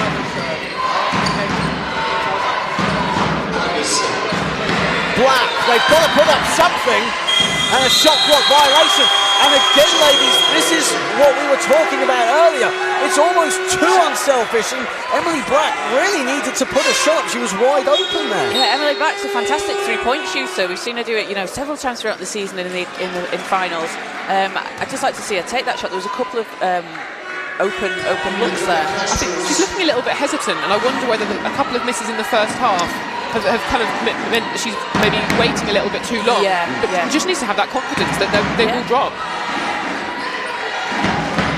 Maybe the experience of Solent coming and shining through at this moment as 3:10 remaining. Gaffney, tough move. And almost another rebound. I think that was another rebound for Ozzy-Momodu. That'll be number 18. In 18 minutes. In just 8, and this is something we haven't actually touched on yet, is the sheer volume of rebounds and points that Isi Ozzy-Momodu can put up in near enough 18-20, averaging around 20 minutes a game. Yeah, as Kat mentioned in the pre-game, she's incredibly efficient. She's an incredibly efficient player. I think that's also something that Jackson does really well, is he rotates his bench very, very well, and everyone has a job and everyone contributes. So they don't have to necessarily run everyone for 20, 30, 40 minutes, because people will come in and do similar jobs. And of course, when the league crown was all wrapped up, of course, CoLA's first defeat of the season was on February the 5th against Ipswich. That was almost when the league title was... They had one hand on that league title at the time, as Gaffney has it. And from there, they pretty much rotated every player on their roster as Gaffney splits the double team, 6 to shoot. Great ball movement. Off the back iron. Velky Cleve was screaming for it, but Gaffney was determined to go it alone. Emilie with the reverse. On the follow is Isi Ozzy-Momodu. That's 19, that's 20 rebounds now for Isi Ozzy-Momodu, and has 6 points. What she did really nicely there was she kept the ball high. She didn't bring it down, she kept it high, meant the defenders couldn't kind of, hit it out of her hands. Gaffney on 10 points with the floater over Isi Ozzy-Momodu.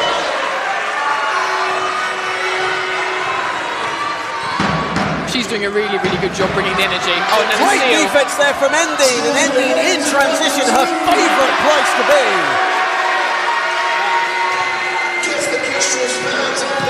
And nearly another steal from Endine, but Stutz has it.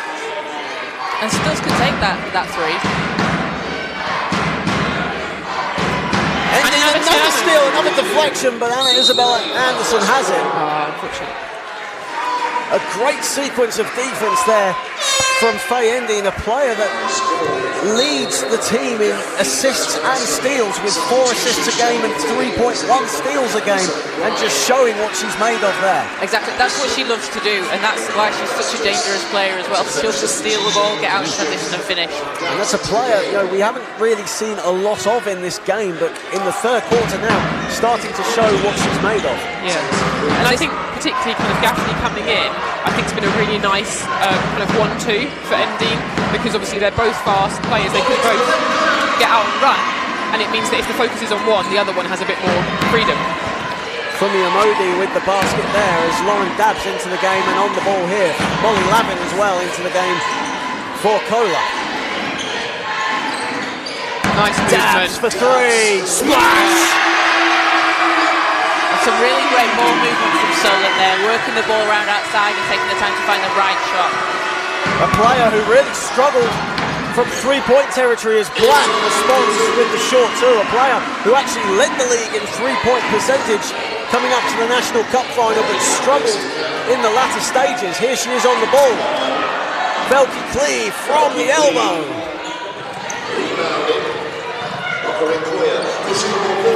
And entrance is blocked by Dabbs, but on the follow was Lavin.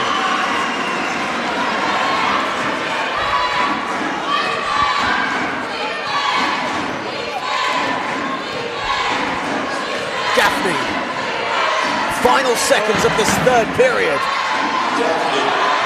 Gaffney. Offensive foul, illegal screen, I think. That was Ada Koichi with the foul. It was, moving screen. So they got 2.4 seconds. CoLA in almost, you could say, unfamiliar territory here at the moment. Down by 7, Lavin. Isi Ozzy-Momodu off the glass, too strong. Really frustrated with herself as she missed that floater, and that ends the third period. And Kestrels are on top right now. Still a lot of time on the clock right now, but for the Kestrels, they have got to be so pleased with that third period. They won it 16 to 8. Yeah, absolutely. I think they started being a bit more aggressive in terms of looking for their shot, and they started dropping as well, the outside shots. So yeah, they just need to keep doing what they're doing.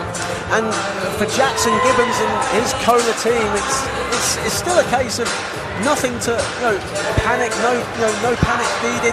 Still got 10 minutes to put a run together. They're a strong fourth quarter team, are CoLA. So for Jackson Gibbons, it's not any time to press the panic button. No, not at all. And you saw just what happened there in the last couple of minutes. They went down by 10 and they've been able to pull the deficit back to within 6. Had they been able to drop that in, that would have been a bit, a little bit of a better position. But again, maybe one pass too many on that one, because would like to see Molly Lavin take the short jumper. So yeah, nothing to panic about. They just need to sort of settle down a little bit, just get into their rhythm, and take that shot. They've not hit a 3 yet still this game, and they're getting the looks. They just need to have the confidence to take them. Absolutely, and while we have a quick breather, just a quick shout out to our NBL and WNBL Live sponsors who have been providing us with such fantastic coverage this season of NBL and WNBL basketball. Wilson, the official basketball supplier of the NBL, SportServe, Dynamic Sport England and Sure Shot. And also a shout out to Dunkin' Donuts, who have been the official food supplier of this commentary booth today. And obviously, Caroline, you providing the donuts, and we're very thankful for that. I think it gives us a good boost. Absolutely. But the camera crew have already had about 5 of them, and us 3 have been left with the crumbs. Come on, guys. I know, Kat, you had your eyes on that Rocky Road donut from earlier, but I think that's already gone. That already went. That was the first one that went as well. Fourth quarter underway. Here is Gaffney. And Ogarin Koya collected the loose ball, but her feet were way out of bounds.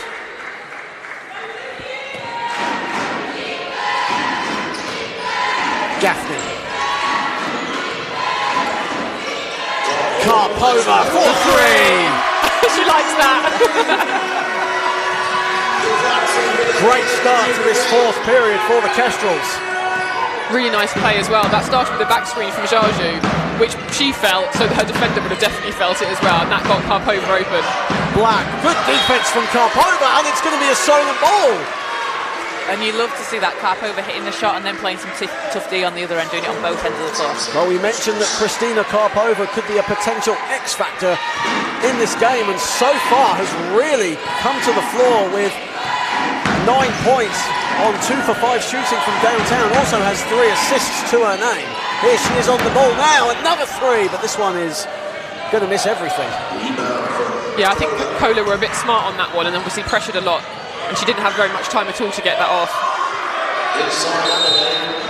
As Isi battling with it with, I believe it was Lauren Dabbs, the referee, unfortunately obstructing our view, but it will stay with CoLA. And if you've just joined us on the Basketball England YouTube channel, welcome everyone. Great to have everyone on board. 313 people checking us out today. Great to have everyone on board as Emilie Black goes inside.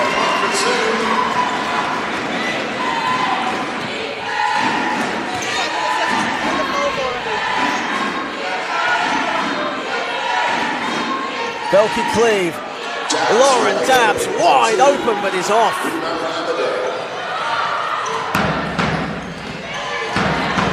Ogarin Koya. Amoni goes inside. Good defense there, but Isi Ozzy-Momodu battling.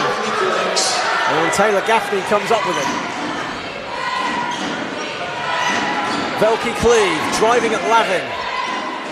Good defense again by CoLA, and Lavin comes up with it. It's 2-on-1. Lavin goes inside the pass, and I think Ogarin Koya didn't even expect that. Again, the unselfish play of CoLA, maybe becoming a bit of a negative there, as Lavin had an open lane but decided to pass it to Ogarin Koya, who I don't think was expecting that.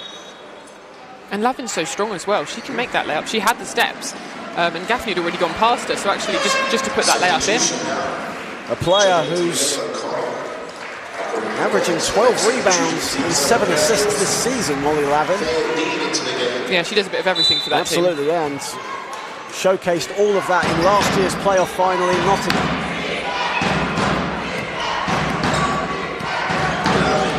Lavin. There we go. And Lavin going inside. Travel has been called.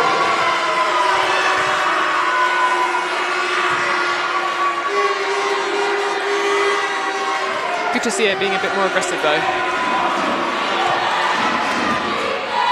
Endy.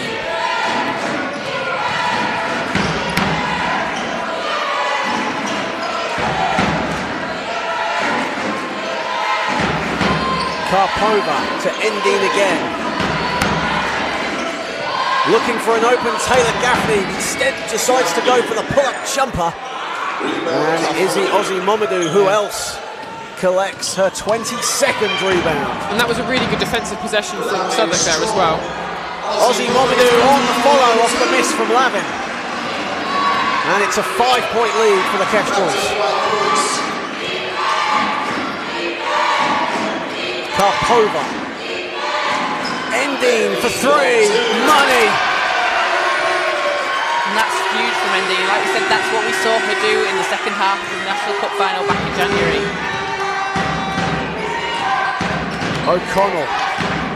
Amodi. Good defense from Ending, but Amodi goes all the way. Offense, It was a great take.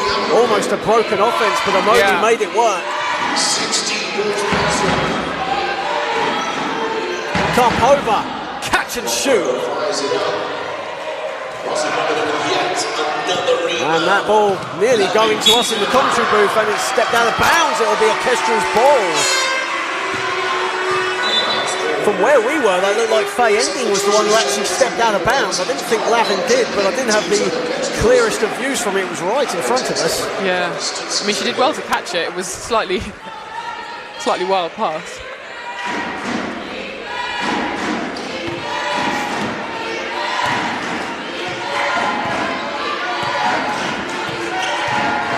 Ending. Inside to Jaju, blocked there by Emilie Black. And CoLA come up with it. Here is Black again.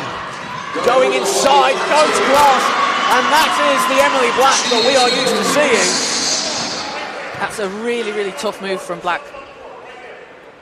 And I think a warning has been called there by CoLA. And you can see now Jackson Gibbons just remonstrating with the referee. That's probably the first time we've actually seen that from Gibbons as Solent call a timeout.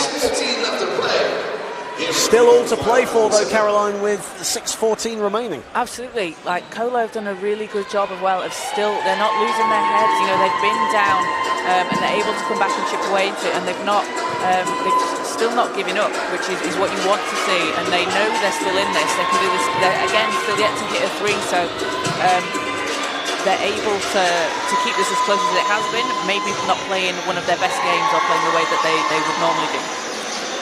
And for UCAT, you know, for Jackson Gibbons, obviously it's still a one-possession game with 6:14 remaining. However, they're in very unfamiliar territory in this. They've been behind for almost the majority of this game, and even though I did mention to Caroline it's not time to press the panic button, what will Jackson, do you think, be saying to his girls in this timeout? Yeah, I mean, I think he'll just be kind of asking them to look after the ball. I think the times that maybe it's got a little bit hectic, a bit rushed, is when they've lost kind of their rhythm. I think what they've done really well is just following up on missed shots and putting it in on the fast break, for example. And they've brought it back to, as you said, within three. So, yes, they're in unfamiliar territory, but they haven't folded. Of course, the last time these two teams played in a final was actually the playoff final in this very venue back in 2017 when the CoLA Southwark Pride got a 67-53 victory on that day. They also won the National Cup final in Worcester against Solent in that same season. So these two teams with finals pedigree, of course. This is the second final Kestrels have been in this season. They lost the National Cup final against the Stockport Lapwings in a absolutely enthralling overtime battle as Lavin comes up with the turnover. And another turnover, Ending collects it back again.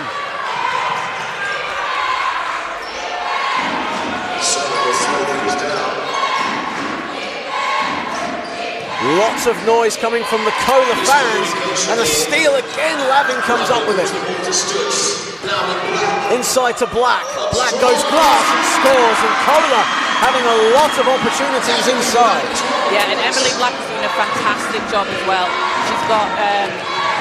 She's got 12 in the game so far. She's been really strong inside. 5 points from 15 turnovers for CoLA. Taylor Gaffney off the back iron. Thought about it. Caldwell gets the offensive rebound, and Erin Caldwell will go to the line.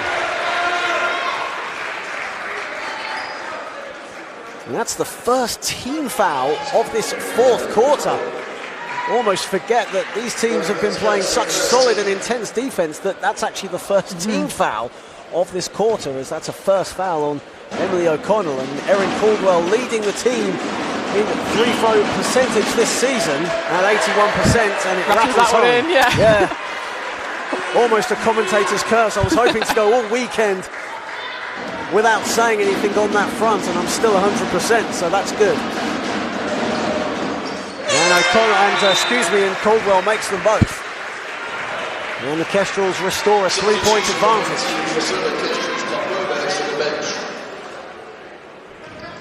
Now Safi Jarju comes into the game, and also Funmi Amodi back in, as well as Emilie O'Connell, who is driving to the hoop. Offensive rebound. Bit of a scrap under the basket there, but here is Caldwell. Another steal, this time Violet Stutz comes up with it. Stutz goes all the way, strong layup attempt. And it will stay with CoLA. Velke Cleave not happy. And that was a fantastic move from Emilie Black down this end, just to poke the ball away and force the turnover. 18 turnovers now for Solent. 32 turnovers though for CoLA, something that Jackson Gibbons will not be happy about. Amodi goes inside, and Amodi will go to the foul line.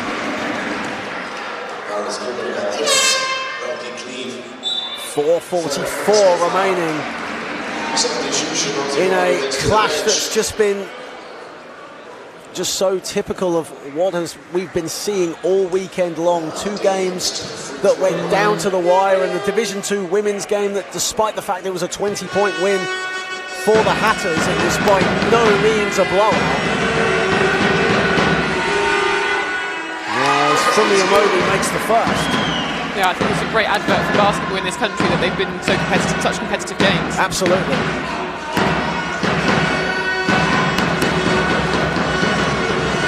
Of course, following on from this game, tipping off at 3:30, the Solent Kestrels against the Hemel Storm in the NBL Division One Playoff final. A rematch of last season's playoff final, with one difference: we will have fans for that game. Gaffney going inside the up and under. Maybe a little too much English on it. And this time it will stay with the Kestrels, and Jackson Gibbons again. Can't believe that stayed with the Kestrels. He thought that should have been a CoLA ball. I thought that came off Jarju, but then maybe there was a little tip. And that definitely came off Emilie O'Connell, so Solent will get the ball back. 4:28 remaining. Velke Cleave, 7 on the shot clock. Jarju goes glass, misses. And Emilie O'Connell collects the rebound. That's just her third of the game. O'Connell looking for Amodi, finds her, and a foul! Massive play, huge play. And just like that, CoLA have made it a 1-point lead, or in fact they actually take the lead, with that play, and a chance to make it a one-possession game, a 2-point lead. And that's a testament to the way CoLA have played this game. They've been able to come back into this, keep playing, just slowly take, chip into the lead, and being able to bring it back now to 1-up. But Amodi misses the free throw, and for a team really struggling from the foul line, this is where they really count in this latter stage of the fourth. Ending, Caldwell in the corner. O'Connell rebounds, that's her fourth.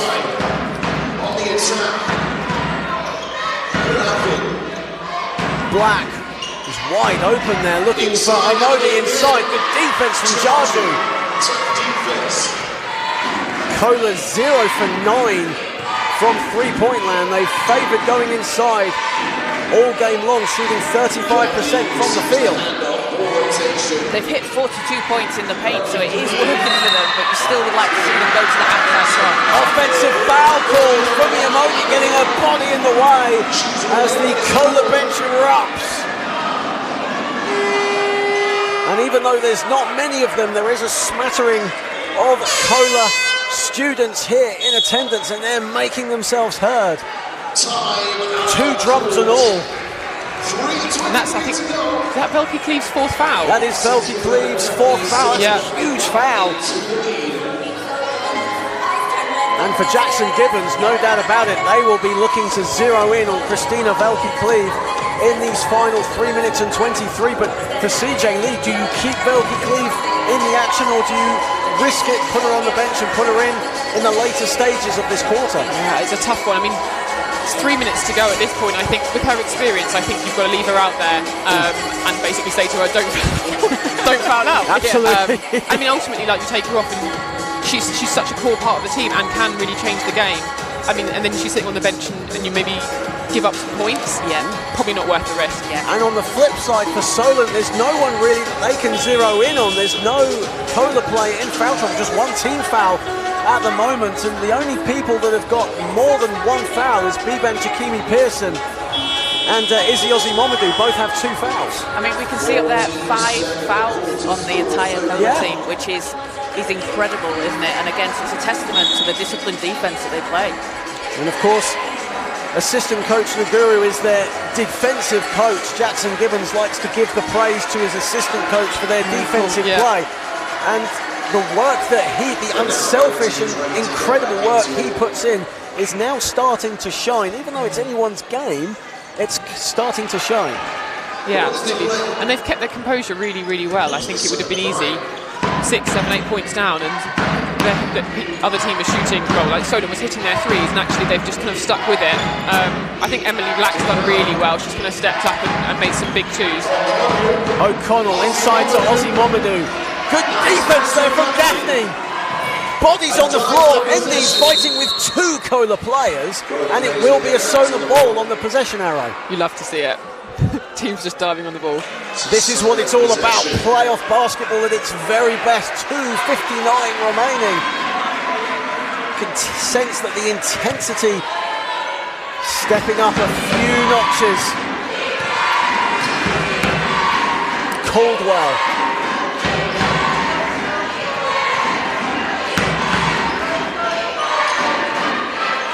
Gaffney, 9 on the shot clock.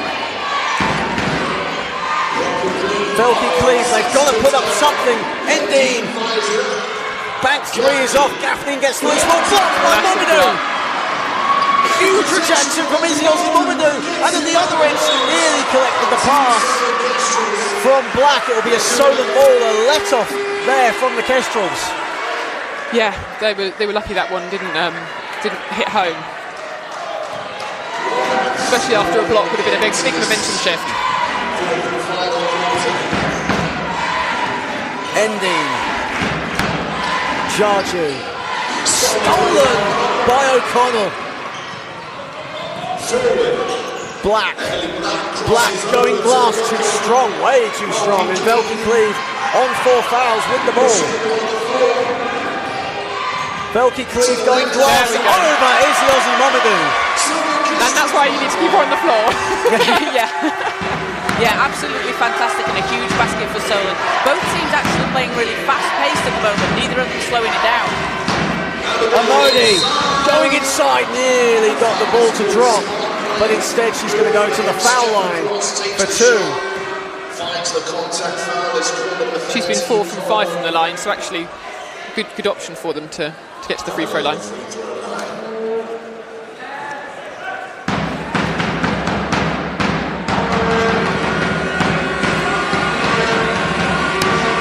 Funmi Amodi misses the first. 1:48 remaining.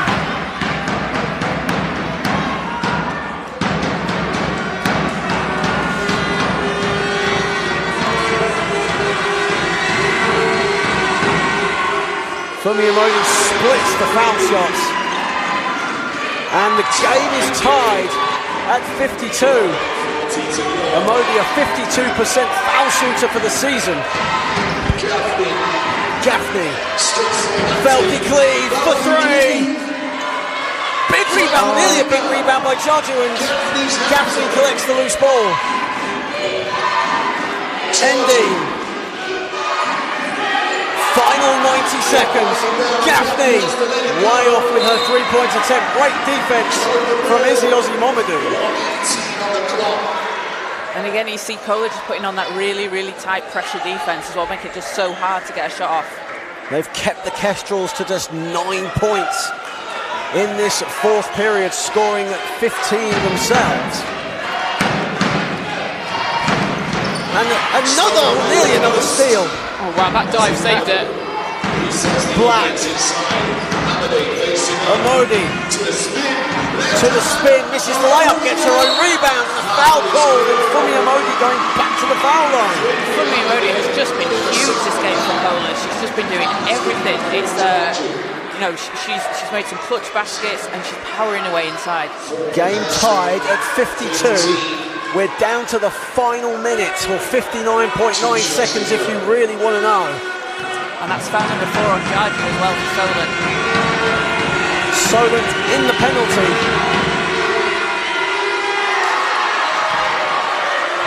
And Amodi again, a 52% foul shooter, missing the first. Maybe nerves creeping in.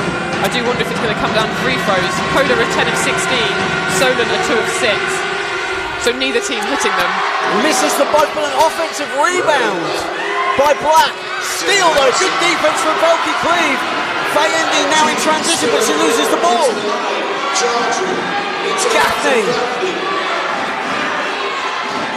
Amodi now on 21 points, even though she missed both foul shots. Gaffney loses the ball, another turnover. Here is Amodi on the ball now. And a basket there for Fumi Amodi. Timeout called CJ Lee. Jaju didn't want a foul, she's on 4 fouls already. 34.3 seconds remaining. And CoLA lead by 2. That was a great take. It was. That was incredible. What a take. Incredible.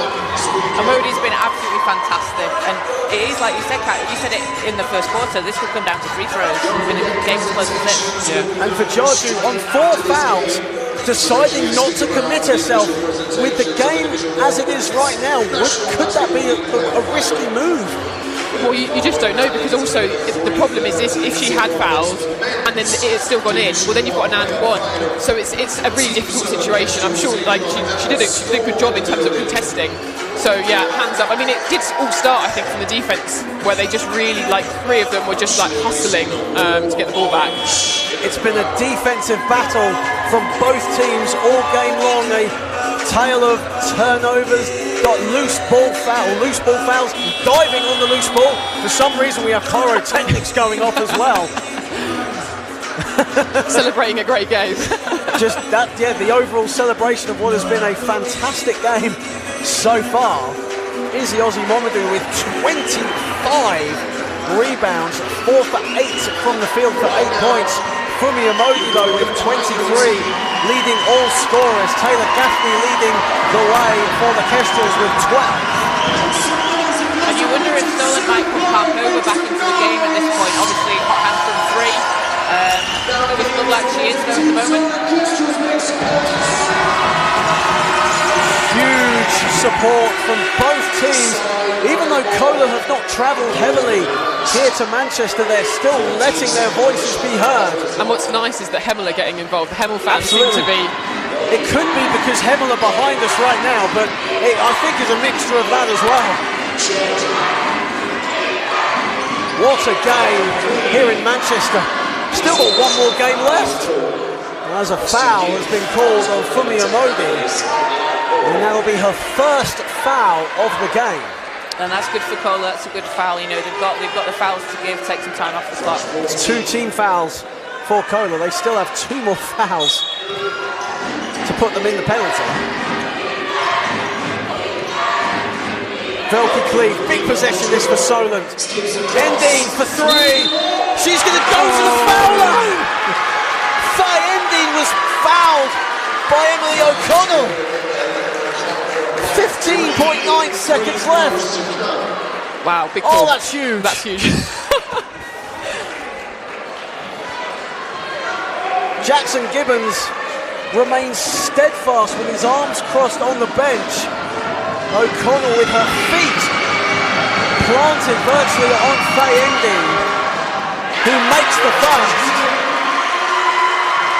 And this is only the 4th trip to the line for Solent. And for Solent, this was almost carbon copy of the National Cup final when Lauren Dabbs missed 3 free throws that allowed Stockport to gain an advantage. Ending misses the second, but she has a chance to tie.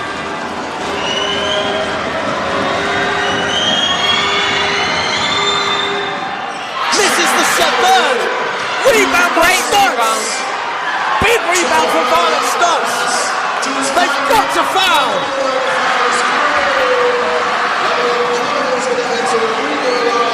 So Connor going to the line. Jackson Gibbons screaming for his team to come over to him. Emilie O'Connell receiving instructions. CoLA deciding to go into a team huddle. Big free throws this for CoLA. O'Connell misses the first. No pressure though, there's still another free throw to go. I was going to say,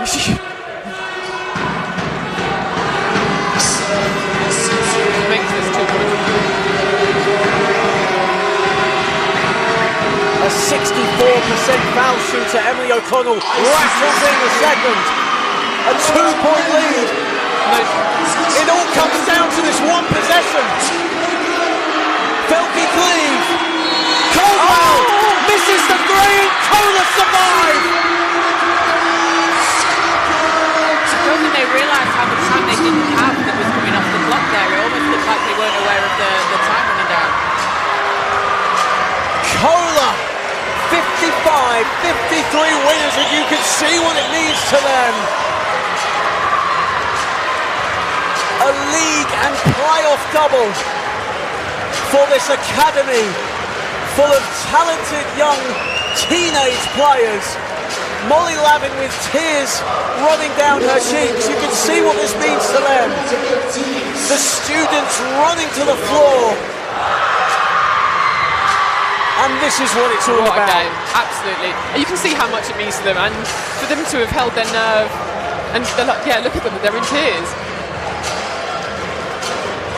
Led by Coach of the Year Jackson Gibbons, defensive guru Brian the Guru, and British basketball legend Jay Williams. CoLA, who were behind for the majority of this game, coming back in the 4th period and getting the job done in what has been an incredible WNBL Division One season. And they've done an absolutely fantastic job of keeping their composure in that game. They were down by 10 at one point and they just kept their heads. They've played the way they played all season, and they've been able to come out and come back with a 2-point win in the end. Absolute credit to them, and that fantastic defense. And they're still celebrating. Commiserations though to the Solent Kestrels. It's a great advert for Division One women's basketball. Solent, nothing to be ashamed of. Not at all, absolutely. They played fantastic the whole game. And we're going to go to Darren and Kat, who is with Isi Ozzy-Momodu. Just be really happy about it. Thanks, John. We are joined by Isi Ozzy-Momodu of the victorious CoLA Southwark Pride. Isi, just a really simple one. How do you feel right now? Honestly, I just feel so proud of my team. Like, we all work so hard, and like, really and truly, just to get us here is our defense. Like, I don't know what to say. I'm just like happy. I'm very happy. Yeah. Amazing, and obviously there was a point in the second half where you kind of went down a little bit. What was Jackson saying to kind of get you back into the game? We were just saying stuff like, keep your head in the game, and like next one, like that pace gone, so just like keep playing. And honestly, it's like my teammates, like if any one of us is down, like we all keep each other up. Like if the whole team's down, if someone's defense, like, if someone plays well, it's going to pick the whole team up. So, honestly, yeah. Yeah, you can tell, like, from the defensive energy, that's what I think won you the game in the end. Of course, you want to enjoy the moment, but how does moments like this set you as a team up and as individuals for a future in basketball? I don't know, like... I know that's an unfair question right now, but go and enjoy. It's just, like, sisterhood, really. It, like, brings us all together. So, yeah. All right, it's yours to remember to enjoy this. Congratulations.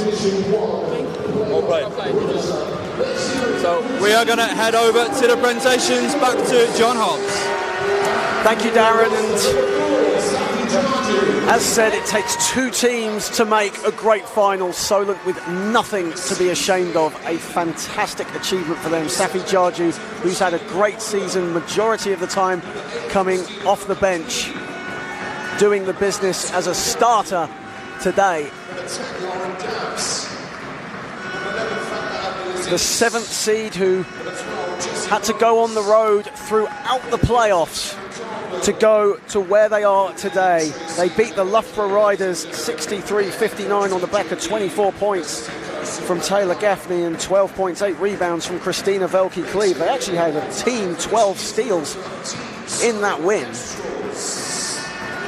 And then defeating the Thames Valley Cavaliers in front of a near-packed house at Uxbridge College. Taylor Gaffney exploding for 27 points and Safi Jarju with a double-double of 10 points and 10 rebounds. And Molly Danielson out for the season but collecting her runners-up medal. She's been an integral part, especially during the mid-stage of the season, coming out in January. However, there are a champion to be crowned. And just like they did against Solent back in 2017, CoLA Southwark Pride collect their winners' medals in what has been a fantastic season for them. The number 2 seed have only lost 2 games this season, 3 in all if you count the loss to Stockport in the National Cup quarter-final, but they recovered, as Jackson Gibbons said, a mature and experienced team. Even though they are teenagers, the experience shines through, and like Isi Ozzy-Momodu said, when they are down, they collectively pick themselves up as a team, and that has been the key factor for them this season. And like we've seen all weekend long, both teams showing great class in shaking each other's hand as they collect respective medals. And we'll bring Caroline back in just a second as the MVP will be announced. She helped Southern Pride see this one through with 7 rebounds and 23 points. And it is undeniably so. Funmi Amodi, MVP. Playoff finals, a deserved achievement for Funmi Amodi. Oh, absolutely well deserved. She was absolutely integral to this win today. She was able to drive to the basket and she made some clutch shots when it mattered. Really, really huge player for the team. As she collects the Wilson Golden Ball, again, tears running down her eyes. A fantastic achievement for Funmi, and congratulations to her as she goes back to her enthusiastic teammates. As Beepan Jakimi Pearson, a head girl, a prefect at the City of London Academy, collecting the trophy as CoLA Southwark Pride will now make their way to the winners area to reap the applause and the celebrations. Congratulations, CoLA Southwark Pride, your WNBL Division One Playoff champions.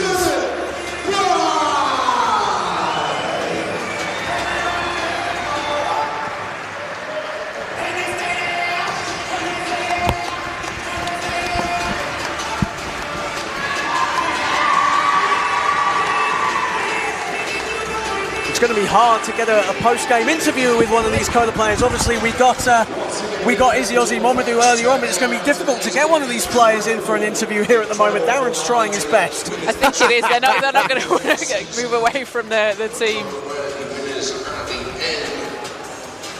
Well, it's time for one more game here in the National Basketball League Playoff Finals weekend. As Jackson Gibbons and MVP Fumi Amodi with tears running down her cheeks. And Jackson Gibbons and Kat Holm just exchanging a hug there. Those two know each other very, very well. We will throw it over to Darren and Kat. Thank you, John. We are joined by the game MVP Fumi Amodi, as well as Jackson Gibbons, head coach, and of course the defensive mastermind behind it all, Brian Nguru. First question for you, Fumi. Just talk to us about your performance in that second half that got you guys to this championship. I honestly feel like I was able to do, and our team was able to succeed because of all our effort. It's all a team effort. Like, it's not like I played and I got those points individually. My teammates helped me to help find me. They helped put the ball in the great place. We were able to dominate where we need to dominate, and it's a team effort. It's not just an individual. So I just want to thank my teammates and most importantly my coaches, because they've stood by me. It's been a really hard season, and without them I wouldn't be where I am right now. So I just want to thank them. Just in terms of that last quarter, obviously there was a lot of work to be done. You pulled ahead and defensively, amazing effort. What was the where were you getting the energy from? One thing our coaches have taught us to do is push through adversity, and I feel like all our teammates came together and remembered that if we want to get to the end goal, we need to put ourselves together. We need to come together, be unified. One thing our coach likes us to be is unified, and we were unified and able to get defensive stops to fuel us on offense. Our team doesn't play through offense alone. It's our defense that fuels us, and I feel like we all found each other. We were able to do our defensive assignments and get to where we needed to be. That's what got us this win. Amazing. So, Coach Jackson, we were speaking pre-game. Just talk about the journey that this team's been on in this year, these 2 years. I feel emotional right now just because I know the journey of these kids. I know the journey of Fumi, and honestly, first of all, before we do anything, massive credit to Solent. Third time playing them this season. It's really hard to beat the same team 3 times in a season, and they were incredible today. They were absolutely brilliant. They pushed our girls all the way, and I felt like we were actually quite lucky to win in the end. But I just can't speak to the character of our kids. I can't speak enough to the character of our kids. They sacrificed so much. We put them through so much, and I'm proud. I don't really have a lot more to say today. I'm just so proud of it. And a final question to yourself, Coaching Guru. Just talk about that defensive effort that your team were able to put in for the full 40 minutes. I'm going to start with they're 16 to 19-year-old girls, and it's taken 9 months for us to be able to get to this point. There's been a lot of unseen hours that these girls have put in, and as teenage girls in the prime of their adolescence, where they could be socializing, they could be out on the half terms. These girls are grinding, they're putting in the work. So there's no credit from myself or the coaches. It's these girls that have really put in the work. And it's been a season of sacrifice. It's been a season of trial and error, trying things that they've never done before. As coaches, they've pushed us as well, and I think they've executed well this season defensively. Well, thank you so much. One more thing to say, sorry. We know that the weekend has been dedicated towards her. There have been some great pioneers. The great Jimmy Rogers and Steve Alexander really fueled a lot of what happens at CoLA basketball. But we want to dedicate our win today to Betty Cordona, because she changed the women's game in this country, and a lot of these girls wouldn't have an opportunity to be where they are if she hadn't raised the profile of the game. So we want to dedicate this win to Betty. Well, thank you very much, Coach. And a massive congratulations to all of you at CoLA on what has been a brilliant season and a brilliant championship victory. Thank you.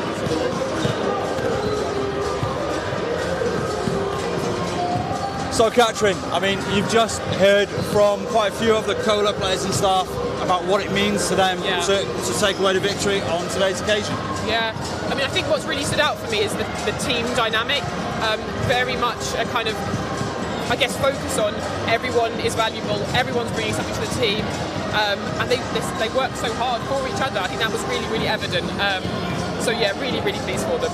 So just to very quickly wrap up, what are a couple of the keys to victory that you saw from CoLA today? Yeah, I mean, I think defensively, I think they were right. They had their defensive assignments and they stuck to them. I think also from a game perspective, I think free throws was key, and like the kind of the in the rhythm of the game. But yeah, I think just credit to the Southwark defence. And finally, of course, we can't go without saying a huge congratulations to the Solent Kestrels. It's not how they would have wanted it to end, but what a great season they put in. Absolutely. Like from coming from in from 17, they've had a fantastic run in. I mean, they'll be disappointed, of course they will be, but they should hold their heads because it's been a great season for them. It's been hot and cold. They've had a few bumps in the road, but to be here and to deliver the performances they have along the way, they can only be proud of that. Well, that's going to draw us to a close. What's been a great season of WNBL D1 action, a magnificent final to cap all that off. A huge thank you from Katrin Kuhl, John Holt and Kaz Bullock, the whole team. And we've got one more game left in this finals weekend. We'll see you in a couple of moments' time.